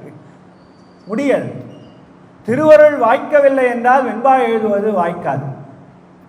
இங்கே கலம்பக கவியார் இருக்கார், உமாபதி ஐயா. அது கலம்பகம் பாடுவதெல்லாம் சும்மா இல்லைங்க, அது அவ்வளோ கடினம். அவர் அழகாக ரொம்ப சிறந்த கலம்பக கவி. இவர்கள் போல இருக்கிறவர்கள்லாம் இருக்கிற இடத்துல நாமும் உடனாக இருக்கிறோன்றதே ஒரு மிகப்பெரிய மகிழ்ச்சி. வாரியார் சுவாமிகள் வெண்பா பாடுவார், நினைத்த நேரத்தில் அழகாக வெண்பா எழுதுவார். ஆசுகவி. என்னுடைய தந்தையாரும் ஆசுகவி. நினைத்த மாத்திரத்திலே வெண்பா நூல்கள் எழுதுவார்கள். அதை அடியொட்டி அந்த என்னது அந்த பூ இருக்கும்போது சேர்ந்து நாரும் மணக்கும் இல்லையா, அதுபோல் என்னுடைய தந்தையாரோடு ஒட்டி இருந்ததுனாலே சிறியனுக்கும் 1-2 வெண்பா எழுதுகின்ற வாய்ப்பு இறை திருவிழால் உண்டு. அப்படி எழுதிய ஒரு வெண்பாவைத்தான் நான் என்னுடைய குருநாதராக என்னுடைய தந்தையாரை வணங்கி நாள்தோறும் என்னுடைய சொற்பொழிவு தொடங்கும் பொழுது அவரை வணங்கி அந்த வெண்பாவை சொல்லிவிட்டு தான் நான் பாடுகிறேன். அதுதான் அந்த பாடலை சொல்லித்தான் நான் தொடங்குகிறேன். அது வெண்பா பாடுவது ரொம்ப சிரமம். இவர் வெண்பா அவ்வளோ சுலபமாக வந்து விழுங்க, சொல்லு அவ்வளோ அழகாக வந்து விழும், நயமாக வந்து விழும், எத்தனையோ பொருள்கள் அதுக்குள்ளே இருக்கும். அவருடைய அந்த மாலை இருக்குது பாருங்கள், அந்த மாலையில் நிறைய பாடல்கள் இருக்குது. அதில் மட்டும் சிலர்களை நாம் சிந்தித்து அந்த அடுத்த இதில் போக ஆரம்பிப்போம். இவர்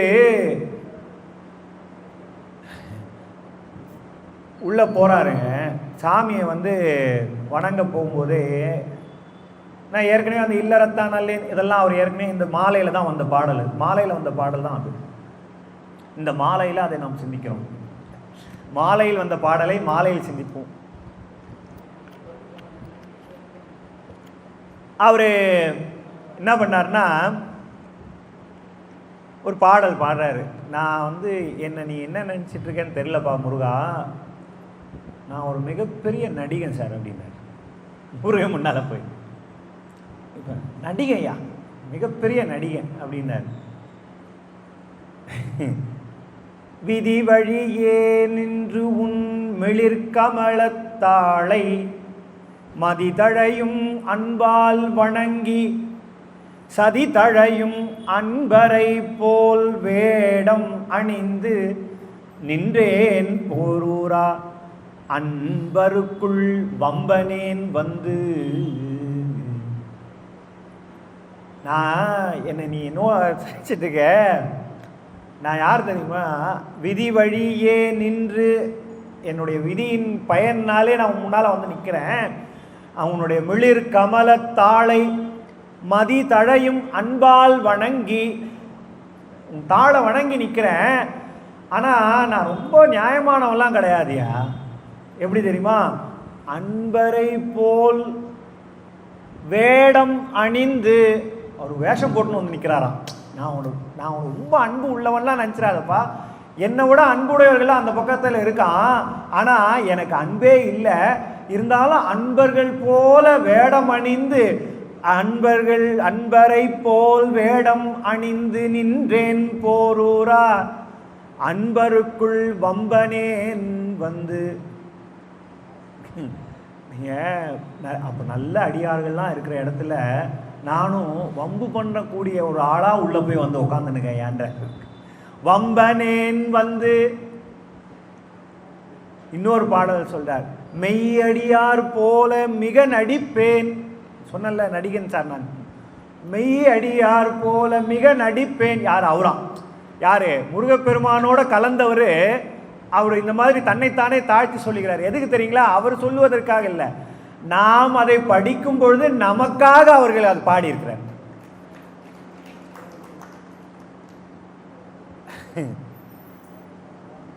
மெய்யடியார் போல மிக நடிப்பேன், மெய்யடியார் செய் அடிமை தொண்டு ஏதும் செய்திலேன், பொய் அடியேன் உன் தாள் கமலப்பதத்துள் நிறைய போரூரா என்னாள் கிடைக்கும் எனக்கு, என்னாள் கிடைக்கும் எனக்கு. இந்த அடியார் பெருமக்கள் இருக்கிற இடத்துல அடியார் போலவே சில பேர் வேடம் விட்டு வந்து உட்காந்துப்பான். அது மாதிரியா நான் என்றார். ஒரு கதையை கூட சொல்லுவாங்க. ரொம்ப அந்த காலத்தில் மாகேஸ்வர பூஜைன்னு ஒன்று நடத்துவாங்க. நிறைய பேருக்கு தெரிஞ்சிருக்கும். மகேஸ்வர பூஜைன்னு ஒன்று உண்டு, மாகேஸ்வர பூஜைன்னு ஒன்று உண்டு. மகேஸ்வர பூஜைன்னா சிவபெருமானுக்கு செய்கின்ற பூஜை. மாகேஸ்வர பூஜைனா என்னென்னா சிவன் அடியார்களுக்கு செய்கின்ற பூஜை. அது ரொம்ப உயர்ந்ததுன்றதுனால ஒரு மாத்திரை கூட்டி சொல்லுவாங்க. ஒரு மாத்திரை கூட்டி சொல்லுவாங்கன்னா சுகர் மாத்திரையா சார்னு கேட்டுறாதீங்க. சுகர் மாத்திரையா பிபி மாத்திரையான்னு ஒரு கால் தூக்கி சொல்லுவாங்க. என்னன்னா மாகேஸ்வர பூஜை சொல்லுவாங்க. அது உயர்ந்ததுன்னு காமிக்கிறதுக்காக சொல்லுலையே காமிச்சு கொடுத்தாங்க சார். அதனால தான் அடியாருக்கு இடுவது தான் முக்கியம்ன்றதுனால அடியாரை வணங்க வேண்டும் என்பதற்காகத்தான் அந்த காலத்தில் மாகேஸ்வர பூஜைன்னு ஒன்று வச்சாங்க. அவங்க என்ன பண்ணுவாங்கன்னா மாகேஸ்வர பூஜையில் எல்லா அடியாரையும் அமர்த்தி அவர்களுக்கு இலையிலே பரிமாறி உணவை பரிமாறி அவர் முன்னால் உட்காந்து அவர்களுக்கு உரிய அளவிலே மாலையை சாத்தி அவர்களுக்கு வழிபாடு செஞ்சு நீங்கள் அருந்துங்கள்னு நிற்பாங்க. அந்த காலத்தில் அது கோடி புண்ணியம் தரும். அதனால்தான் திருமூலர் சொன்னார், நடமாட கோயில் நம்பர் கொண்டேயின் படமாட கோயில் பம்பர்க்கதாகும்னார். நீ நேரா படமாட கோயில் பம்பர் கொண்டோயின் நடமாட கோயில் நம்பர்க்கதாக. என்னென்ன நடமாட கோயில் நம்பர் கொண்டேயின் அது படமாட கோயில் பம்பர்க்கதாகும்னார். சார் என்ன சார் பம்பர் மம்பர்னு ஏதோ சொல்றீங்க, ஒன்றும் புரியல. ஒன்றும் நீங்கள் சிவபெருமானுக்கு ஒன்று செய்யணும்னு நினச்சி போய் சிவபெருமானுக்கு செஞ்சால் அது அடியாருக்கு போய் சேராது. ஆனால் அடியாருக்கு நீ ஒன்று செஞ்சனா அது எங்கன்னா அவன் உள்ள இருக்கக்கூடிய சிவபெருமானுக்கு போய் சேரும்ன. இதை சுவாமி கிட்ட, வாரியார் சுவாமி கிட்ட போய் ஒருத்தங்க கேட்டாங்க, இதுக்கு பொருள் சரியா புரியல சாமி, இது புரியலன்னு. அதுக்கு சாமி உடனே சாமி கிட்ட ஒரு மிகப்பெரிய ஒரு அழகு என்ன தெரியுங்களா, ரொம்ப பெரிய விஷயத்த ரொம்ப சுலபமாக சொல்லிட்டு போயிடுவார். அவர் என்ன சொன்னார்னா, தபால் ஆஃபீஸில் போட்ட தபால் தபால் பெட்டிக்கு வராதுப்பா, தபால் பெட்டியில் போட்ட தபால் தபால் ஆஃபீஸுக்கு போகண்டார். நீ தபால் பெட்டியில் போட்டால் தபால் ஆஃபீஸுக்கு போகும், நீ அங்கே போட்டு இங்கே பெட்டிக்கு வருமா, அது வராதுல்ல. அதுபோல் அடியாருக்கு ஒன்று போட்டோன்னா அது நேராக சிவபெருமானுக்கு போகும்னா அடியாருக்கு செய்யினார். அந்த மாதிரி மாகேஸ்வர பூஜையில் ஒருத்தர் செஞ்சுக்கிட்டு இருந்தாங்க. அவர்களுக்கு அதுக்கு அந்த காலத்தில் மாகேஸ்வர பூஜையில் பண்ணணும்னா என்ன பண்ணுவாங்க தெரியுங்களா, அதுக்கு ஒரு எலிஜிபிலிட்டிலாம் வச்சுருந்தாங்க. அந்த காலத்தில் என்னென்னா இந்த லிங்காயத்தர்னு இருப்பாங்க, அவங்க என்ன பண்ணுவாங்க, லிங்கம் தரித்தவர்கள், சிவலிங்கம் தீக்கை அந்த காலத்தில் பெற்றவங்களுக்கு சிவலிங்கம் அவர்கள் தாங்கியிருப்பாங்க. அவர் என்ன பண்ணுவார்னா, அந்த காலத்தில் இந்த மாதிரி மாகேஸ்வர பூஜையில் அவங்களை அமர்த்தின உடனே எல்லாரும் அந்த காலத்தில் பூஜை செய்தவர்கள், நல்லா ஞாபகம் வச்சுக்கோங்க, அந்த காலத்தில் எல்லாம் பூஜை செய்தவர்கள்.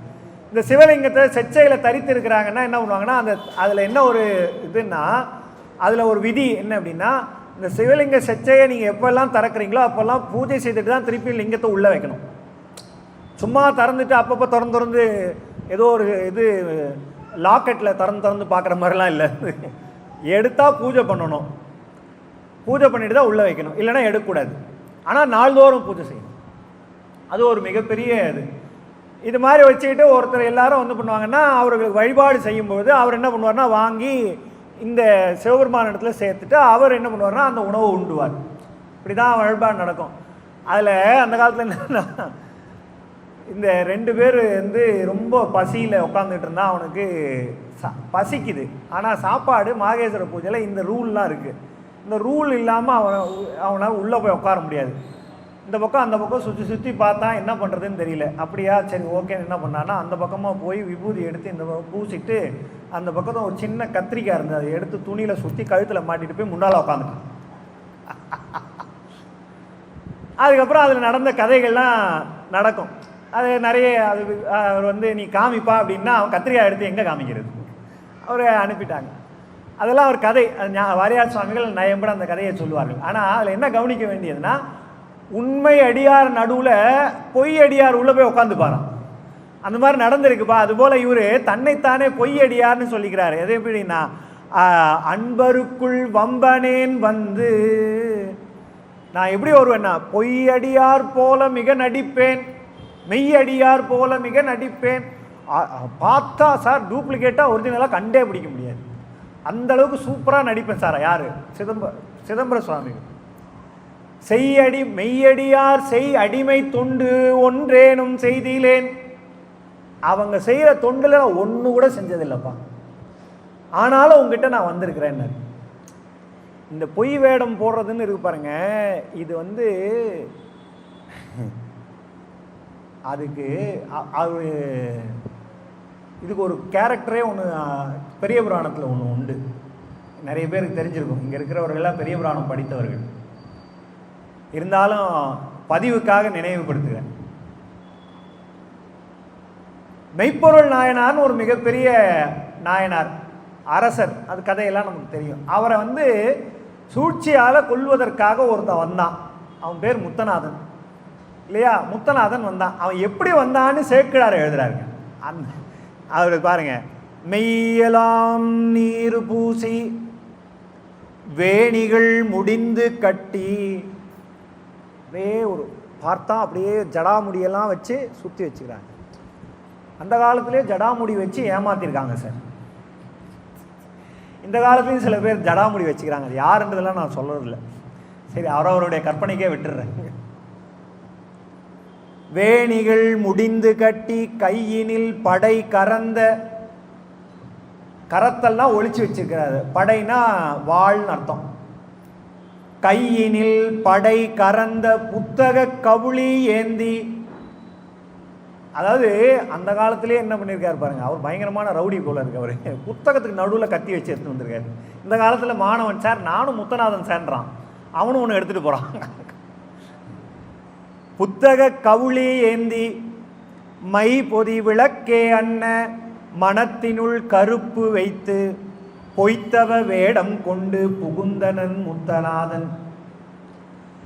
சேக்கிழார் போற போக்கில் ஒரு சொல்லிட்டு போறாருங்க. அவர் என்னன்னா, அவன் வந்தாயா, ஆனா அவன் வந்து வச்சிருக்கிற நீர் தாண்டா வெள்ளை, ஆனா அவன் உள்ள கருப்புன்னு. அது எப்படி சொல்ல, மை பொதி விளக்கு, விளக்குல அவ்வளோ கருப்பா இருக்கான். அந்த அளவுக்கு இது இல்லை, சுட்டுரும். அரங்காவலர் அப்புறம் கேள்வி கேட்பாரு அவங்கள பார்த்து, என்னப்பா மைப்பொதி விளக்காது அப்படின்னு.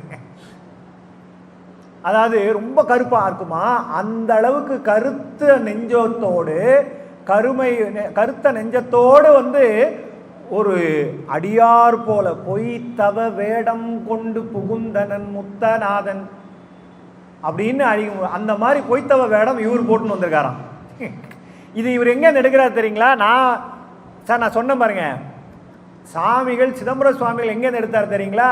வேற எங்கேருந்து இல்லை, மாணிக்கவாசகர்லேருந்து எடுத்தார். நாடகத்தால் உன்னடியார் போல் நடித்து நான் நடுவே வீடகத்தே புகுந்திடுவான் மிக பெரிதும் விரைகின்றேன். திருச்சதகத்தில் வரும். அப்படியே எடுத்து வச்சு பார்க்குறேன். நாடகத்தால் உன்னடியார் போல் நடித்து நான், அவர் சார் யார் சார்? சிவபெருமானே வந்து இருந்து கால் காட்டி ஆட்கொண்ட அந்த அடியார். அவர் சொல்றாரு, நாடகத்தால் உன்னடியார் போல் நடித்து நான் நடுவே வீடகத்தே புகுந்திடுவான் மிக பெரிதும் விரைகின்றேன். அது அப்படியே அடியொற்றி இவரும் அதே வரையில பாடுகிறார். அது அவர் இல்லை சார், நமக்கு. இப்போ நாம் சொல்லும்போது என்னென்னா, இதெல்லாம் நமக்கு நிறைய நேரங்களில் ஒத்து போகிறதுக்கான வாய்ப்புகள் உண்டு. பொய்யடியார் போல மிக நடிப்பேன் வரும்போது நல்லா விபூதி வச்சுக்கிட்டு வந்துடுவார் சார். அதுக்கப்புறம் பண்ணுற வேலையெல்லாம் சரி அவருடைய கற்பனைக்கு விட்டுறேன், நான் என்னென்ன பண்ணாங்கன்ற. அவரு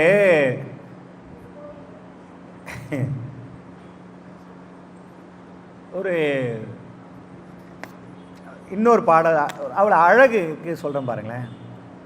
நாயேன் உன் சீரடிக்கு நன்கல்ல செய்தாலும், நாயேன் சீரடிக்கு நன்கு அல்ல செய்தாலும், பேயேன் இழைத்த பெரும் பிழையை, பேயேன் இழைத்த பெரும் பிழையை நீயே பொறுத்து ஆழ்வது உன் கடனாம். போரூரா என்னை ஒருத்தால் எனக்கு ஆர் உறவு.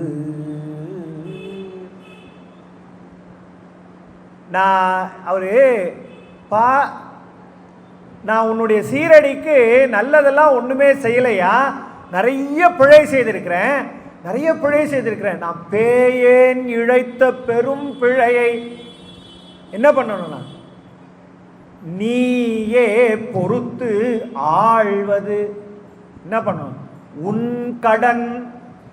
சாமி கிட்ட நேரடியாக போய், சாமி உன்னோட வேலையை தான் பண்ணார். சுந்தரர் சொன்னார் இல்லையா, மழுவாள் வளனேந்தி மறையோதி மங்கி பங்கா தொழுவார் அவர் துயராயவன தீர்த்தல் உன தொழிலே, செழுவார் பெண்ணை தென்பால் வெண்ணை நல்லூர் அருள் துறையுள் அழகா உனக்கு ஆளாய் இனி அல்லேன் எனலாமேன்னு பாடினார்ல.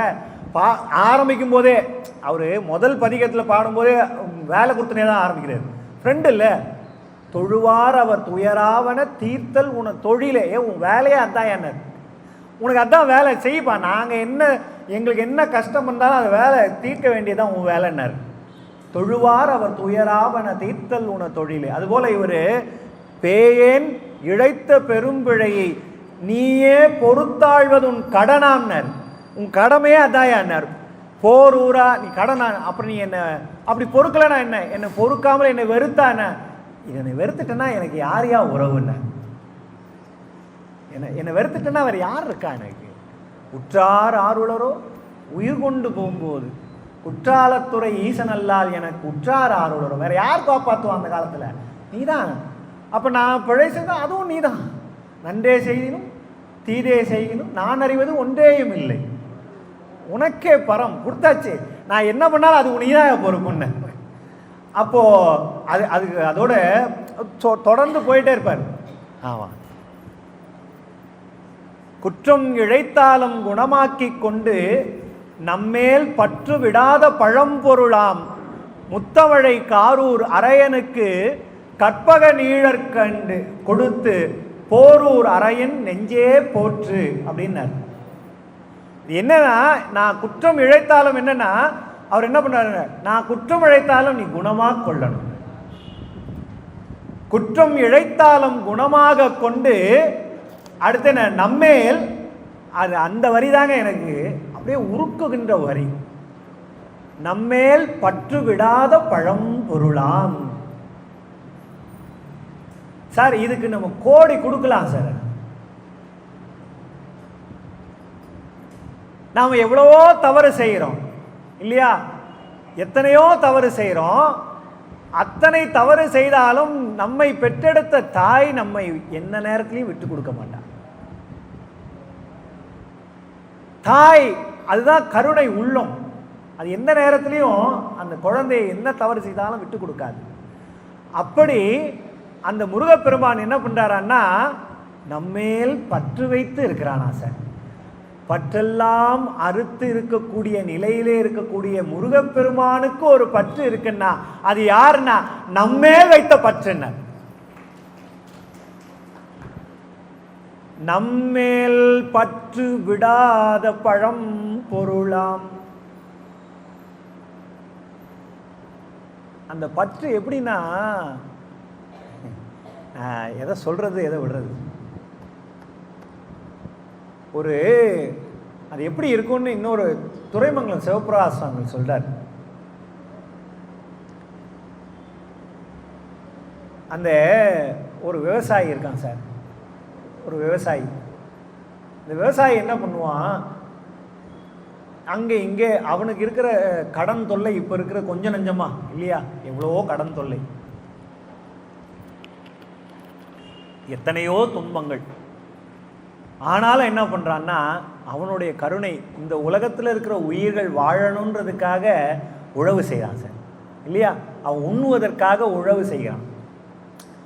அந்த விவசாயி கடனை உடனே வாங்கி என்ன பண்ணுறான், அவனுடைய நிலத்தில் போயிட்டு ஏதோ ஒரு எங்கேயோ அதிகபட்ச கடன்லாம் வாங்கி அந்த நிலத்தில் நெல்லை விதைத்து அதில் உரிய தண்ணீரை பாய்ச்சி இது பண்ணிடுறான். அவன் என்ன பண்ணுவான், அந்த நெல்லை விளைச்ச உடனே அதில் தண்ணீரை பாய்ச்சிட்டு அது எப்போ வளரும் அதுக்கு உரம் இடுதல், அது வளருமா அப்படின்னு சுற்றி வந்து பார்த்துக்கிட்டே இருப்பான், இல்லையா? அதான விவசாயிக்கு. அது நல்ல நெல் கதிர் விட்டு முளைத்த உடனே அதை அறுவடை செய்து ஊருக்கு கொடுத்து அவனுக்கு வேண்டியது கொஞ்சம் எடுத்துப்பான், இல்லையா? ஓ பெரிய தியாக உள்ளங்க இதெல்லாம். அப்படியெல்லாம் இருக்கிறவர்களுக்கெல்லாம் வந்து இந்த நாட்டில் இருக்கிறாங்க. அதனால அப்படி தான் இந்த நாடு செழித்தது. இப்போல்லாம் சில பேர் வந்து அடுத்த ஜென்மத்தையாவது விவசாயம் ஆகணும்னு கேட்பாங்க, அது வேறு விஷயம், அதெல்லாம் விட்டுருங்க. ஏன் அப்போ இந்த ஜென்மத்திலே பண்ணலாம்ல என்ன கேட்டால் அதெல்லாம் ரொம்ப கஷ்டம் இல்லை. சேத்துல யார் கால் வைக்கிறது, யாருன்றது நீங்களே தேடிக்கிங்க. அந்த விவசாயி அந்த பயிர் வளர்கிற வரைக்கும் அவன் படுகிற துன்பம் இருக்குது பாருங்க, கொஞ்சம் நெஞ்ச துன்பம் இல்லை. காற்றடிச்சிருமோ, பூச்சி அடிச்சிருமோ, புயல் அடிச்சிருமோ, எது வந்துருமோ அப்படின்னு அந்த பயிர்கிட்ட மட்டும் போய் பார்த்துட்டு வருவான், இல்லையா விவசாயி? அதை நினைவுபடுத்துகிறார் சார் துரைமங்கலம் சிவபாத சுவாமிகள் சொல்லி, வருந்தி ஆற்றி வளர்த்த கதிர்தலை பொருந்துவான் பயிர் போற்றுனர் போலவே.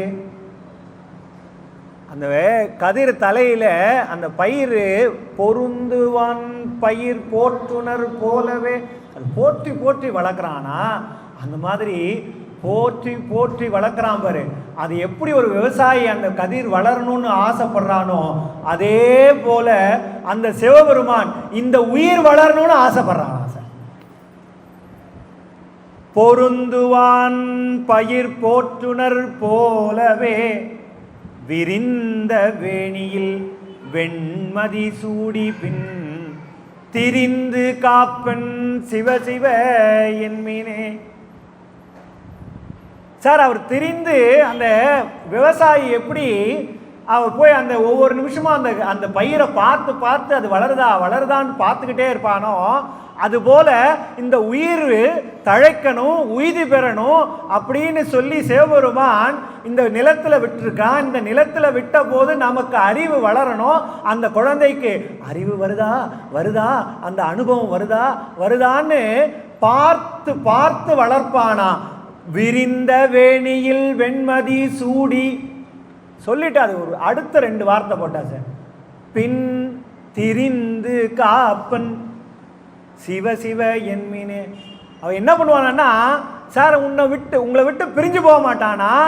அதை குட்டி போட்ட பூனை மாதிரி பின்னாலேயே சுத்தி திரிந்து காப்பானா சார் இந்த சிவபெருமான். நீ என்ன பண்ணணும் தெரியுமா? ஒண்ணுமே இல்லை, சிவசிவ என்மீனே சொல்லுங்களேன். ஒண்ணுமே இல்லை, சிவசிவன்னு சொல்லுப்பா போதும். அவன் என்ன பண்ணுவான், ஓடி வந்து நிற்பான். நீ வளரணும்னு காப்பாற்றத்துக்கு நின்றுட்டு இருக்கான். திரிந்து காப்பன் பின்னாலேயே சுத்திக்கிட்டு இருக்கான். ஐயா நீ என்ன பண்ணும், சிவசிவ என்மீனே. துரைமங்கலம் சிவபிரகாச சுவாமிகள் பாடிய சிவநாம மகிமைன்ற இந்த நூல், அதில் வர ஒரே பாடம். அப்படி எப்படி அந்த கருத்து அப்படியே இங்கே சிதம்பர சுவாமிகள் கிட்டே இருக்கு. அவர் என்ன சொன்னார்னா, நான் எவ்வளோ குற்றம் செய்தாலும் குற்றம் இழைத்தாலும் குணமாக கொண்டு நம்மேல் பற்று விடாத பழம்பொருள். என் மேல அந்த இறைவனுக்கு இருக்கக்கூடிய பற்று என்னைக்குமே குறையாதையா. அப்ப நான் என்ன பண்ணணும்னா, போரூரா அரையன் நெஞ்சே போற்று. உன் மனசை பார்த்து சொல்றாரு, நீ என்ன பண்ண, போரூரா என்று நீ போற்று வந்துருவாயா. அவ்வளவு அழகுங்க. அவரு இன்னொரு பாடல்ல, மெய்ப்பொருளாம் நின்னை விரும்பி இன்பம் மேவாது பொய்ப்பொருளை நாடி இடர் போந்தேனை செப்பரிய மட்டழகார் சோலை மலிந்திடும் போரூரில் கட்டழகா காத்து ஆள் கடன். நான் என்ன பண்றேன் தெரியுமா? எது உண்மையான பொருளோ அந்த உண்மையான பொருளை நான் நாடி இருப்பதில்லை. பொய் மெய்ப்பொருளாம் நின்னை விரும்பாது உன்னுடைய இன்பத்தில் திளைக்காம நான் என்ன பண்றேன்னா பொய்ப்பொருளை நாடி சுத்திக்கிட்டு இருக்கேன். என்னை எப்படியாவது காப்பாற்றி என்னை கொண்டு வந்து உன் தாளில் சேர்த்திருப்பா, அதான் உன்னுடைய வேலைன்னாராம். கட்டழகா காத்து ஆள் உன் கடன். அது சேர்ந்தா என்னன்னா, அது அந்த மாதிரி நீ நினைச்சு பண்ணனா உடனே என்ன வருமா? அவர் சொல்றாரு, எனக்கு அவலம் வராமல் என்னாலும் காத்து மனக்கவலை மாற்றும் மருந்தாம்.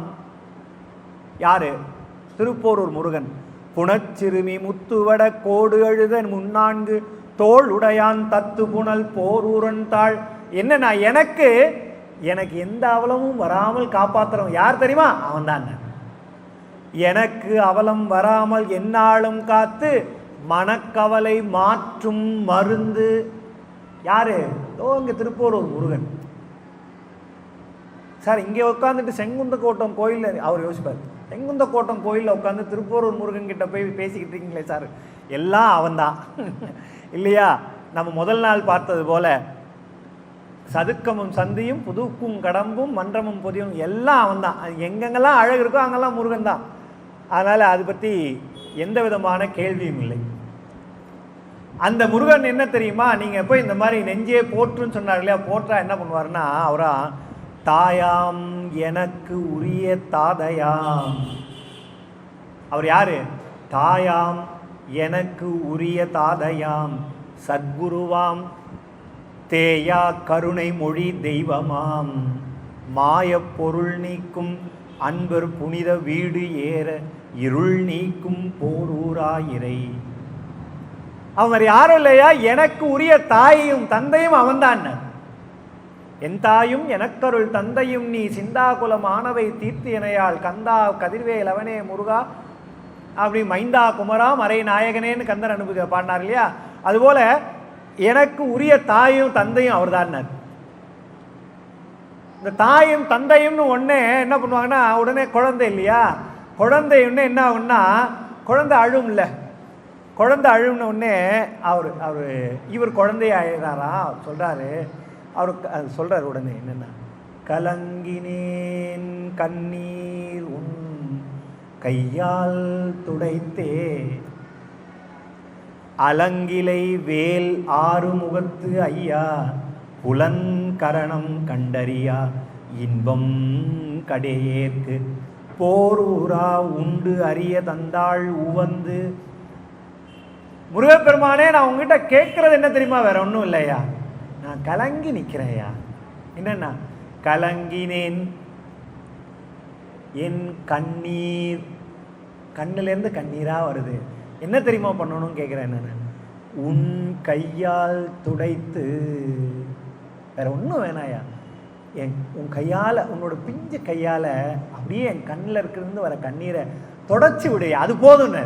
கண்ணீரால் துடைத்து அலங்கிலை, நீ கவலைப்படாதரா அப்படின்னு என்னை தொடச்சா போதும் யாங்க. என்ன அழகுங்க. அது சொல்லிட்டு அடுத்த இன்னொரு பாடலில் சொல்கிறாரு, பா நீ என்னை கவனிக்காமல் விட்டுன்னா எனக்கு எவ்வளோ கவலை தெரியுமா அப்படின்னு. குழவி அழுத குரல் கேட்டு தாய் வந்து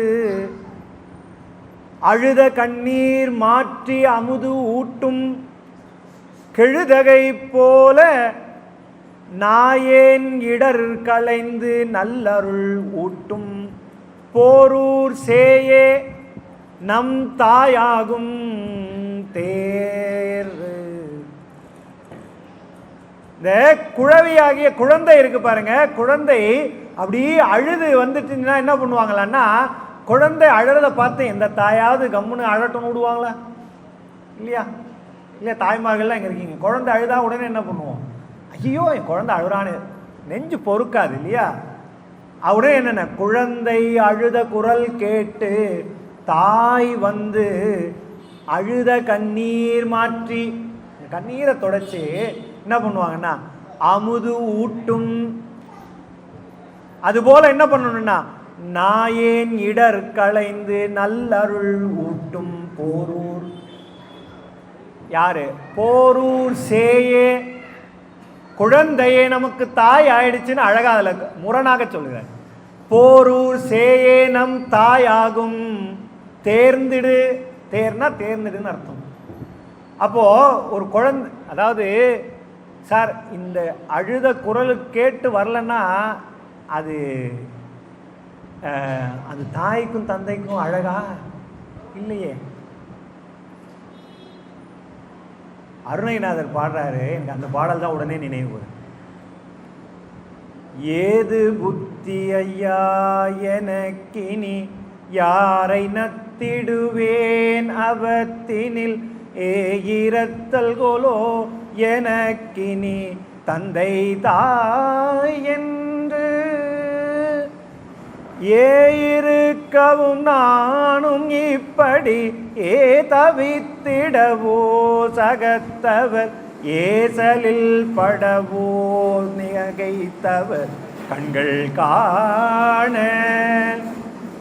பாதம் வைத்திடை ஆதரித்தேனை தாளில் வைக்க நீயே மறுத்திடில் பார்நகைக்கும் ஐயா தகப்பன் முன் மைந்தனோடி பால்மொழி குரல் ஓலம் இட்டிடில் யார் எடுப்பதெனா விடுத்தெழ பார்விடுப்பர்களோ எனக்கிது சிந்தியாதோ. அற்புதமான வரிகள். திருத்தணி திருப்புகழிலே அருணைநாதர் பாடுறாரு, எனக்கு எதுக்கு, அதாவது எனக்கு புத்தின்னு ஒண்ணுமே இல்லை. ஏது புத்தி ஐயா எனக்கு இனி யாரை நத்திடுவேன். யாருக்கிட்ட போய் நிற்பனார்? யாரை நத்திடுவேன் இந்த அவத்தினிலே, இந்த உலகத்திலே. இரத்தல் கோலோ, நான் இறந்து போறதுக்காக விட்டுருவேனி. எனக்கு இனி தந்தை தாய் என்று யாரே? நீதான் முருகப்பெருமானே, எனக்கு தந்தையும் தாயும் நீதான். தந்தை தாய் என்று இருக்கவும், நீ எனக்கு தந்தை தாயின்னு இருந்தே நான் இவ்வளோ கவலைப்பட்டா என்னையா நியாயம் கேட்குறேன். தந்தை தாய் என்றே இருக்கவும் நானும் இப்படியே தவித்திடவோ, என்னை இப்படியே தவித்த விட்டுடலாமா? தவித்திடவோ சகத்தவன். என்னை விட்டா என்ன ஆகும்னா, ஊரில் இருக்கவன்னா என்னை பார்த்து திட்டுவான். என்ன சகத்தவர் ஏசலில் படவோ. ஒரு சிலர் அந்த பக்கமாக போகும்போது, என்ன சாமி சாமின்னு கும்பிட்டுருந்த பார்த்தியா, நீ என்ன நிலையில் இருக்க பார் அப்படின்னு திட்டிட்டு போவான். அவன்லாம் பேசுகிற அளவுக்கு வச்சிடாதப்பான்னாரான். ஏசலில் படவோ. சரி, அந்த பக்கமாக இன்னொருத்தர், பார்த்தியா அவ்வளோ பெரிய ஆளா நீ, அப்படியே உனக்கு கொட்டி கொடுத்துருவாருன்னு நினச்ச, உன்னை கவனிக்கல பார்த்தியா அப்படின்னு எள்ளி நகையாடுவானாம் அந்த பக்கம் ஒருத்தன். ஏசலில் படவோ நகைத்தவர் கண்கள் காண. அந்த மாதிரி நகைக்கிறவரெல்லாம் பார்க்குற அளவுக்கு கண்கள் காண. என்னன்னா, பாதம் வைத்து இடை ஆதரித்து என்னை உன் தாளில் வைக்க நீயே மறுத்திடில். இப்போ நீயே உன் காலில் என்ன வச்சுக்கலன்னா அது எப்படி தெரியுமா இருக்கு? பார் நகைக்கும் ஐயா. உன்னை பார்த்து ஊரே சிரிக்குமே. என்னை பார்த்து சிரிக்கிறது இல்லை, உன்னை பார்த்து ஊர் சிரிக்குமே. நேற்று முருகப்பெருமான் சொன்னார் இல்லையா, பழி ஒன்று நின்பால் சாரும் பராமுகம் தவிர்த்தின்னு வள்ளியை சொன்னாங்க. இந்த அம்மா இங்கே இருக்கிற வள்ளி இல்லை, அந்த அம்மா வள்ளி. இந்த வள்ளியம்மா அங்கே அழகாக தேவார சிங்கம் என்று நாம் இந்த காலத்தில் சொல்லக்கூடிய வள்ளியம்மா அவர்கள் வந்திருக்கிறார்கள். அவர்கள் மகிழ்ச்சி, வாழ்த்துக்கள். வள்ளியை பார்த்து அவர்கள் சொன்னார்கள் இல்லையா, அதுபோல இவர் எப்போ உன்னை பார்த்து பார் சிரிக்கும் யார்? பார் நகைக்கும் ஐயா தகப்பன் முன் மைந்தன் ஓடி. ஒரு குழந்தை முன்னால வந்துட்டு, குழந்தை ஓடி வந்து பால்மொழி குரல் ஓலம் இட்டு ஐயோன்னு அழுதுகிட்டே போய் நின்று அப்படின்னு நின்னா, நீ எடு, அதான் அழறான குழந்தை, தூக்கு அப்படின்னு அந்த பக்கம் ஒரு குரல். அம்மா எனக்கு வேலை இருக்குது, நீங்களே தூக்குங்க, உங்கள் பிள்ளை நீங்களே பார்த்திங்க அப்படின்னு அந்த பக்கம். இப்படி விட்டா அந்த குழந்தை என்ன ஆகும்? அழுது அழுது தேம்பி போயிடாதா? அதுபடி யார் எடுப்பது என விடுத்து, அப்படியே படம் பிடிச்சி காமிக்கிறேன். பால்மொழி குரல் ஓலம் இட்டிடில் யார் எடுப்பதென விடுத்து வெறுத்து அழ பார் விடுப்பர்களோ. அப்படியே ஊரில் விட்டுருவியாப்பா, எனக்கு இது சிந்தியாதோ. அழகுங்க. பார்விடுப்பர்களோ எனக்கு இது சிந்தியாதோ. அதுக்கப்புறம் நிறைய பாடல் போகுது. அது முதல் 2 வரி தான் சொல்லியிருக்கேன். இதில் இந்த திருப்புகழ் எனக்கு ரொம்பவும் மனதுக்கு நெருக்கமான திருக்குறள். காரணம் என்னன்னா, திருப்புகழ் என்ன காரணம்னா, வாரியார் சுவாமிகள் என்னுடைய தாத்தா, அவருடைய அப்பா மல்லைதாஸ் பாகவதர், அவர்கள் என்னுடைய கொள்ளு தாத்தான்னு. அவர் என்ன பண்ணுவாருன்னா, அவருடைய நல்லா நினைவு வச்சுக்கோங்க இந்த பாடல், அதனால தான் நினைவுபடுது. என்னென்னா, அவருடைய இறுதி காலத்தில் அவர் சாமி அப்போவே அவர் நிறைய சொற்பொழிவுகள் வெளியில் எல்லா இடங்களும் பரவிக்கிட்டு இருந்தது. அவருடைய அண்ணா ஒருத்தர், வாரியார் சுவாமிகள் கூட பிறந்தவர் 11 பேர். 11 பேர். அதில் ஒருவர் துறவி, மறைஞான சிவம்னு பேர். அவர் என்ன பண்ணார்னா, அவருக்கு இந்த ஜாதகம் ஜோதிஷம் பார்க்குறதெல்லாம் நல்ல வரும், நல்ல துறவியும் போல். அவர் என்ன பண்ணாருன்னா, அப்பா இன்னைக்கு நீ எங்கேயும் வெளியில் போகாத, இங்கே இரு, இன்னைக்கு எந்த நிகழ்ச்சினாலும் ஒதுக்கிட்டு இங்கே இருன்னாரு. அண்ணா சொன்னாங்க, தமையனார் சொன்னாங்கன்னா கேட்கணும் இல்லையா, அதனால் சரின்ட்டு சாமி எல்லா நிகழ்ச்சியும் விட்டுட்டு உட்காந்துக்கிட்டார். அது காரணம் அப்புறம் புரியும்னாரு. சரி, சாமி பெரியவங்க சொல்கிறாங்கன்ட்டு எல்லா இதுத்தையும் விட்டுட்டு உட்காந்தார். மல்லைதாஸ் பாகவதர் அங்கே அமர்ந்து அப்படியே அந்த இதில் அவருடைய இருக்கையில் அப்படியே சாஞ்சிக்கிட்டு, பா நீ திருப்புகழ் பாடுவியே, பாடுப்பா அப்படின்னாரு. அப்பா கேட்குறாங்க, புள்ள உடனே சரி பாடு, எந்த பாட்டோ பாடாதுங்க. எந்த பாட்டு? ஏது புத்தி ஐயான்னு ஒரு பாட்டு, திருத்தணி திருப்புகழ், அது பாடுப்பான்னார்.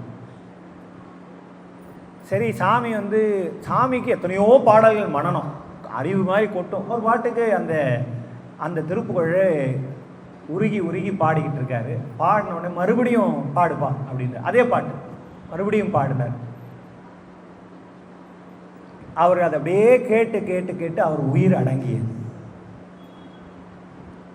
அவருடைய அதான் பார்விடுப்பர்களோ எனக்கு இது சிந்தியாதோன்னு பாட அவருடைய உயிர் பிரிந்ததாக அவருடைய வரலாறுல, அவர் வாரியார் சுவாமி வரலாறுல எழுதியிருக்கிறார்.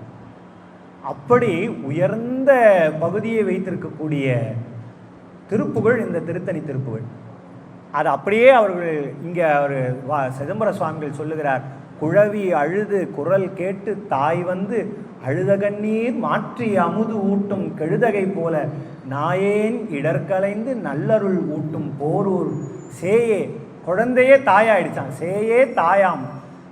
என்ன அழகு பாருங்க, அந்த குழந்தை நமக்கு தாயாயிடுச்சான் அப்படின்னு அது தேர்ந்துக்கப்பா, புரிஞ்சுக்கோ அப்படின்னு அழகாக நமக்கு அறிவுரையை காட்டுகிறார்கள். அதோடு மட்டும் இல்லாமல் என்னென்னா,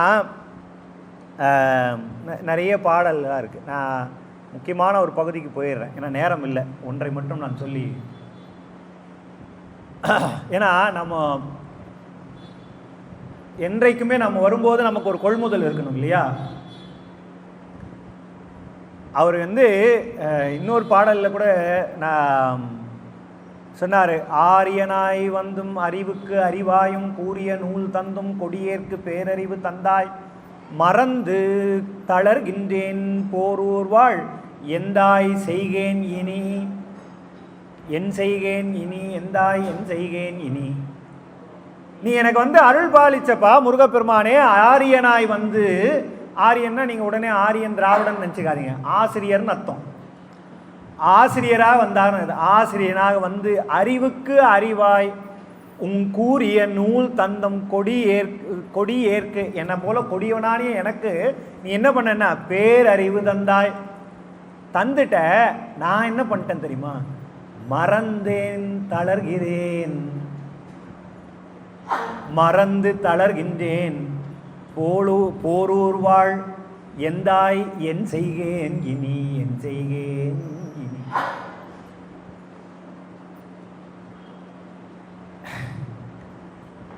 இந்த பாடல் நினைக்கும் போதெல்லாம் நமக்கு இறைவா சார் நான் அருள் வந்து கொடுத்ததை நாம் மறந்து விட்டுட்டோம் சார் அப்படின்னு அவர் வருத்தப்படுறார். எப்படி மணிவாசக பெருமான் வருத்தப்பட்டாரோ அப்படி. கடையவனேனை கருணையினால் கலந்து ஆண்டு கொண்ட விடையவனே, விட்டுடுதி கண்டாய் விட்டுடுதி கண்டாய் விரல் வேங்கையின் தோல் உடையவனே, மண்ணும் உத்தரகோச மங்கைக்கு அரசே. அடுத்த வார்த்தை விட்டார், சடையவனே தளர்ந்தேன் தளர்ந்தேன் தளர்ந்தேன். எங்கேயோ கீழே இருந்தப்பா நான். கடையவனேனை கருணையினால் கலந்து ஆண்டு கொண்டாய, விட்டுட்டியேப்பா விட்டுட்டி. விட்டுடுதி கண்டாய் விட்டுடுதி கண்டாய். என்ன சடையவனே தளர்ந்தேன் தளர்ந்தேன் எம்பிரான். என்ன பண்ணணும் கேட்டு, என்னை தாங்கி கொள்ளே. வேற என்னப்பா கேட்டு, நான் தளர்ந்துட்டேயா, என்னை தளர்ந்து என்னை எப்படியாவது காப்பாத்துப்பா, என்னை காப்பாத்துப்பான்னு யார் கலர்றாரு? மாணிக்கவாசகர் கதறாரு. அது போலவே இங்க அவர் பாடுறாரு, தளர்ந்தேன் மறந்து தளர்கின்றேன். சிவாயன் பாடல்கள் சார். இந்த பாடல்லாம் கேட்டு உருகி உருகி கண்ணீர் வரலன்னா அப்புறம் என்ன சார் வாழ்க்கை? இதெல்லாம் குழந்தைங்களுக்கு சொல்லிக் கொடுக்கணும். அதில் மாணிக்கவாசகர் ஒன்று போட்டார், தளர்ந்தேன் அடுத்த வார்த்தை போட்டார், எம்பிரான் என்னை தாங்கிக் கொள்ளே. இவ்வளோ பொருள் புதிந்த வார்த்தைங்க. எம்பிரான் அப்படின்னா என்ன அர்த்தம்னா, என்னை என்றும் பிரியாதவன் அர்த்தம். இப்போ என்றும் என்னை பிரியாதவனாகிய நீ என்னன்னா என்னை விட்டுட்டியேப்பா. உனக்கு அது அழகாது இல்லையே. விட்டுடுதி கண்டாய், நான் என்ன தளர்ந்துட்டேன்பா, எனக்கு என்னை தாங்கி பிடிச்சிக்கப்பா, வேற ஒன்றும் வேணாம், என்னை தாங்கி பிடிச்சிக்க, அவ்வளோதான். தளர்கின்றேன் பேரறிவு தந்தாய், மறந்து தளர்கின்றேன். உன்னை மறந்துட்டேனேப்பா. யார் அவர் மறந்தாரா? இல்லை, நாம மறந்துட்டோம். உண்ணாத போகமில்லை, உற்பவியா காலமில்லை, நண்ணாத தேகமில்லை, நாயினேன் உள் நாடி பண்டு வந்து துன்பமற பார் தொழு போரூரனை கண்டு வந்து நெஞ்சே கருது. போரூர் பெருமானை நான் என்ன பண்ணணும்னா, எனக்கு நான் உண்ணாத போகம் இல்லை, நான் அனுபவிக்காத போகங்கள்லாம் இல்லை இந்த காலத்தில் இங்கே இருக்கிறது. உண்ணாத போகம் இல்லை, உற்பவியா காலம் இல்லை, நண்ணாத தேகம் இல்லை, நாயினேன்.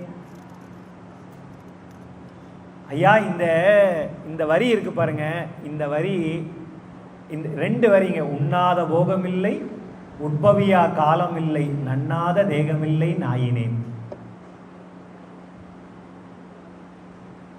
நான் என்ன சொல்றதுன்னு தெரியலைங்க. இவ்வளவு பொருள் பொதிந்த நிலை. நாம நினச்சிக்கிட்டு இருக்கோம் என்ன தெரியுங்களா, இன்றைய நாளில் நாம் வாழ்கிற வாழ்க்கை நமக்குரியதுன்னு நினச்சிக்கிட்டு இருக்கோம். ஆனால் அது அப்படி இல்லை. பட்டினத்தார் பாடினார் திருக்கழுமலை மும்மனை கோவில, அருள் பழுத்தளித்த கருணை வான்கனி ஆரா இன்பத் தீரா காதல் அடியவர்க்கு அமிர்தவாரி நெடுநிலை மாட கோபுர தாடக குடுமி மழை வயிறு கிழிக்கும் கழுமலவான. சிவபெருமான் கழுமலவானரை பார்த்து பாடுகிறார், நின் வழுவா காட்சி முதிரா இளமுலை பாவையுடன் இருந்த பரமயோகி. அவர் சொல்றாரு, யான் ஒன்று உணர்த்துவன். யாருக்கு? சிவபெருமான் கிட்ட சொல்றாரு, யான் ஒன்று உணர்த்துவன் எந்தை மேனாள் அகில லோகமும் அனந்த யோனியும் நிகிலமும் தோன்ற நீ நினைத்த நாள் தொடங்கி. இந்த உலகத்துல நீ என்னைக்கு நான் இங்க வந்து இருக்கணும்னு நினைச்சியோ அந்த நாள் தொடங்கி அப்படின்னு ஆரம்பிக்கிறார். ஒன்று யான் ஒன்று உணர்த்துவேன். அகில லோகமும் அனந்த யோனியும் நிகிலமும் தோன்ற நீ நினைத்த நாள் தொடங்கி எனை பல யோனியும் நினைப்பரும் வேதத்து யாரும் யாவையும் எனக்கு தனி தனி தாயராகியும் தந்தையராகியும் வந்திலாதவர் இல்லை. யான் அவர் தந்தையராகியும் தாயராகியும் வந்திராததும் இல்லை. முந்து பிறவானிலனும் இல்லை, அவ்வையின் இரவானிலனும் இல்லை. பிரிதில் எனை தின்னாது தின்னா உயிர்களும் இல்லை. யான் அவை தமை தின்னாது ஒழிந்ததும் இல்லை.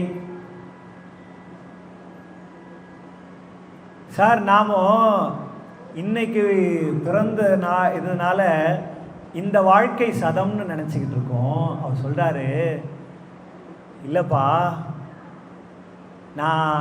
எனக்கு எத்தனையோ பிறவி இருந்திருக்கு சார். அந்த எத்தனையோ பிறவியில் என்னென்னமாவோ பிறந்திருப்பேன். புல்லாய் பூடாய் புழுவாய் மரமாய் பல்விருகமாய் பறவையாய் பாம்பாய் கல்லாய் மனிதராய் பேயாய் கணங்களாய் வல்ல அசுரராய் முனிவராய் தேவராய் செல்லானின்ற இத்தாவரச் சங்கமத்துள் எல்லா பிறப்பும் பிறந்து பிறந்து இழைத்து இழைத்து எய்த்து எய்த்து என்னைக்கோ ஒரு நாள் தெய்வம் என்பதோர் சித்தம் உண்டாகினால் இந்த முருகப்பெருமானை வணங்க வருவேன் நான். அப்போ அந்த மாதிரி அவர் அது போடுறாரு, எனை பல யோனியும் நினைப்பரும் வேதத்து யாரும் யாவையும். சார் நான் மனுஷனாக பிறந்திருக்கலாம், இல்லை மிருகமாக கூட பிறந்திருக்கலாம். யாரும் யாவையும் எனக்கு தனித்தனி தாயராகியும் தந்தையராகியும் வந்ததும் இல்லை. எனக்கு யாரோ வந்திருக்கலாம், யாதோ வந்திருக்கலாம். யாதோ ஒரு மிருகமாக பிறந்தா அதுக்கு ஒரு தந்தை தாய் இருக்கணும்ல. அந்த மாதிரி யாதும் வந்ததும் வந்தில்லாததில்லை. அதோடு மட்டும் இல்லை, அவர் என்ன சொன்னார்னா அடுத்தது, யான் எனக்கு, அதாவது இல்லை, யான் அவர் தந்தையாகியும் தாயராகியும் வந்திராததும் இல்லை. அப்புறம் என்ன, முந்து பிறவா நிலையும் இல்லை, அவ்வையின் இரவானிலனும் இல்லை. நான் என்ன நினைக்கிறோம்னா, நாமெல்லாம் என்ன நினைக்கிறோம்னா, பிறந்த உடனே நாம் என்னைக்கும் எந்த காலத்துலையும் இருப்போம்னு நினச்சிக்கிட்டோம். இல்லை, இறக்கிறோம், பிறக்கிறோம், திருப்பியும் பிறக்கிறோம், திருப்பியும் இறக்கிறோம். ஆனால் எது வரைக்கும்? முருகப்பெருமானை நினைக்கிற வரைக்கும் எத்தனை பிறவி ஆகுதோ தெரியல. அதனால்தான் யாராகியும் யாவையாகியும் பிறந்து பிறந்து அது சொல்லிட்டு அடுத்து சொல்றாரு, எனைத்தமை தின்னா உயிர்களும் இல்லை, யான் அவைதமை தின்னாது இருந்ததும் இல்லை. சார் நம்ம யோசிக்கிறது இல்லை சார், எத்தனை பிறவி நாம் எடுத்திருப்போம். அந்த பிறவி எடுத்த உடனே அந்த பிணம் இருக்கே, அந்த பிணத்தை எத்தனையோ மிருகங்கள் வந்து சாப்பிட்டுட்டு போயிருக்கோம். என்னை எத்தனை மிருகம் சாப்பிட்டுச்சோ தெரியலையே. நான் மிருகமா இருந்தப்போ எத்தனை பிணத்தை தின்னனோ தெரியலையே. நான் இன்னைக்கு இங்க இருக்கிறேன், எனக்கு இதுக்கு முன்னால எத்தனை பிறவில எங்க சமாதி இருக்கோ தெரியலையே. அது அனைத்தும் காலமே சென்றது, யான் இதன் மேல் இனி இழைக்குமாறு இல்லேன். ஐயா போதும், என்னால் முடியும். இழைக்குமாறிலேன் நாயேன் அந்தரச்சோதி நின் அஞ்செழுத்தும் நவிலும் தந்திரம் பயின்றதும் இளனே. தந்திரம் பயின்றவர் பயின்றதும் இளனே ஆயினும். சார் நமக்கு ஏதோ இப்போ ஒரு மிகப்பெரிய வாய்ப்பு கிடைச்சதுன்றதுனால நம்ம எத்தனை பேரை நம்ம இகழ்ந்துடுறோம். நீங்கள் கொஞ்சம் யோசிச்சு பாருங்க, இதுக்கு முன்னால அவரோட நமக்கு இருந்த தொடர்பு என்னவா இருந்திருக்கும்? எதுவாக ஒன்றா இருந்திருக்கலாமே, யாராக ஒன்றா இருந்திருக்கலாமே. ஐயா நல்லா நினைவுல வச்சுக்கோங்க, நீங்கள் ஒரு சிலரை பார்ப்பது, அவரோடு பழகுவது என்பது நீங்கள் நினைத்ததால் நடந்தது அல்ல, உங்களோடு ஏதோ பல ஜென்மங்களில் தொடர்ந்த தொடர்பினாலே அது நடைபெற்று கொண்டிருக்கிறது என்பதை நினைவில் வைத்துக் கொள்ளுங்கள். அவர் நமக்கு தாயா கூட இருந்திருக்கலாம், அல்லது தந்தையா இருந்திருக்கலாம், யாராக வேணா இருந்திருக்கலாம். என்ன பண்ணணும்னா, இப்படியே மாறி மாறி எத்தனையோ பிறவிகளை நாம் வீணடித்து கொண்டிருக்கிறோமே. இளைத்தேன் இளைக்குமார் இளனே, இதுக்கு மேல என்னால் முடியலையா? என்ன பண்ணணும்னா, சரி இந்த வாட்டியாவது எனக்கு தெய்வம் என்பதோ சித்தம் உண்டாகியது, நான் ஏதோ இறைவனை வணங்குறதுக்காக வந்துட்டேன். ஆனா என்ன தெரியுமா, எனக்கு மந்திரம் சொல்ல தெரியலையா? இன்னும் மந்திரம்லாம் சொல்றாங்க, எனக்கு அதெல்லாம் சொல்ல தெரியலையா? மந்திரம் பயின்றதும் இளனே, தந்திரம் பயின்றதும் இளனே, தந்திரம் பயின்றவர் பயின்றதும் இளனே. அவர்கிட்டயாவது போய்னா ஏற்கனவே அது எப்படி நான் இறைவனை வணங்கணும்னு அந்த 5 எழுத்து மந்திரத்தை சொல்றவங்க கிட்ட போய் கூட அடுங்கி அவனிடத்துல அறிவு பெறுவது இல்லையா? இருந்தாலும் அவர் சொன்னார், அதுக்கு அடுத்த வரிகள் தான் நான் கவனிக்கணுங்க. தன் பயின்றதும் இளனே ஆயினும், இதெல்லாம் பண்ணலை. இருந்தாலும் என்னன்னா, இயன்றதோர் பொழுது இட்டது மலரா சொன்னது மந்திரமாக என்னையும் இடர் பிறப்பு என்னும் இரண்டின் கடற்படா வகை காத்தல் நின் கடனேயே. ஐயா, நான் எனக்கு மந்திரம் தெரியல, தந்திரம் தெரியல, எனக்கு ஒன்றும் தெரியாதுயா, எனக்கு மந்திரம் சொல்ல தெரியல. இருந்தாலும் என்னால் ஒன்றும் வேணாங்க, நான் என்னால் முடிஞ்ச போது ஒரு பூவை எடுத்து அப்படி சாமி முன்னால் போடுறேன் இல்லையா, அந்த பூவை போடுறேன் பாரு, பூவை நீ ஏற்றுக்கப்பா, இட்டது நன்மலரா அப்படின்னு பாடல் வரும் இல்லையா? அதுபோல் இயன்றது ஒரு பொழுது இட்டது மலராக.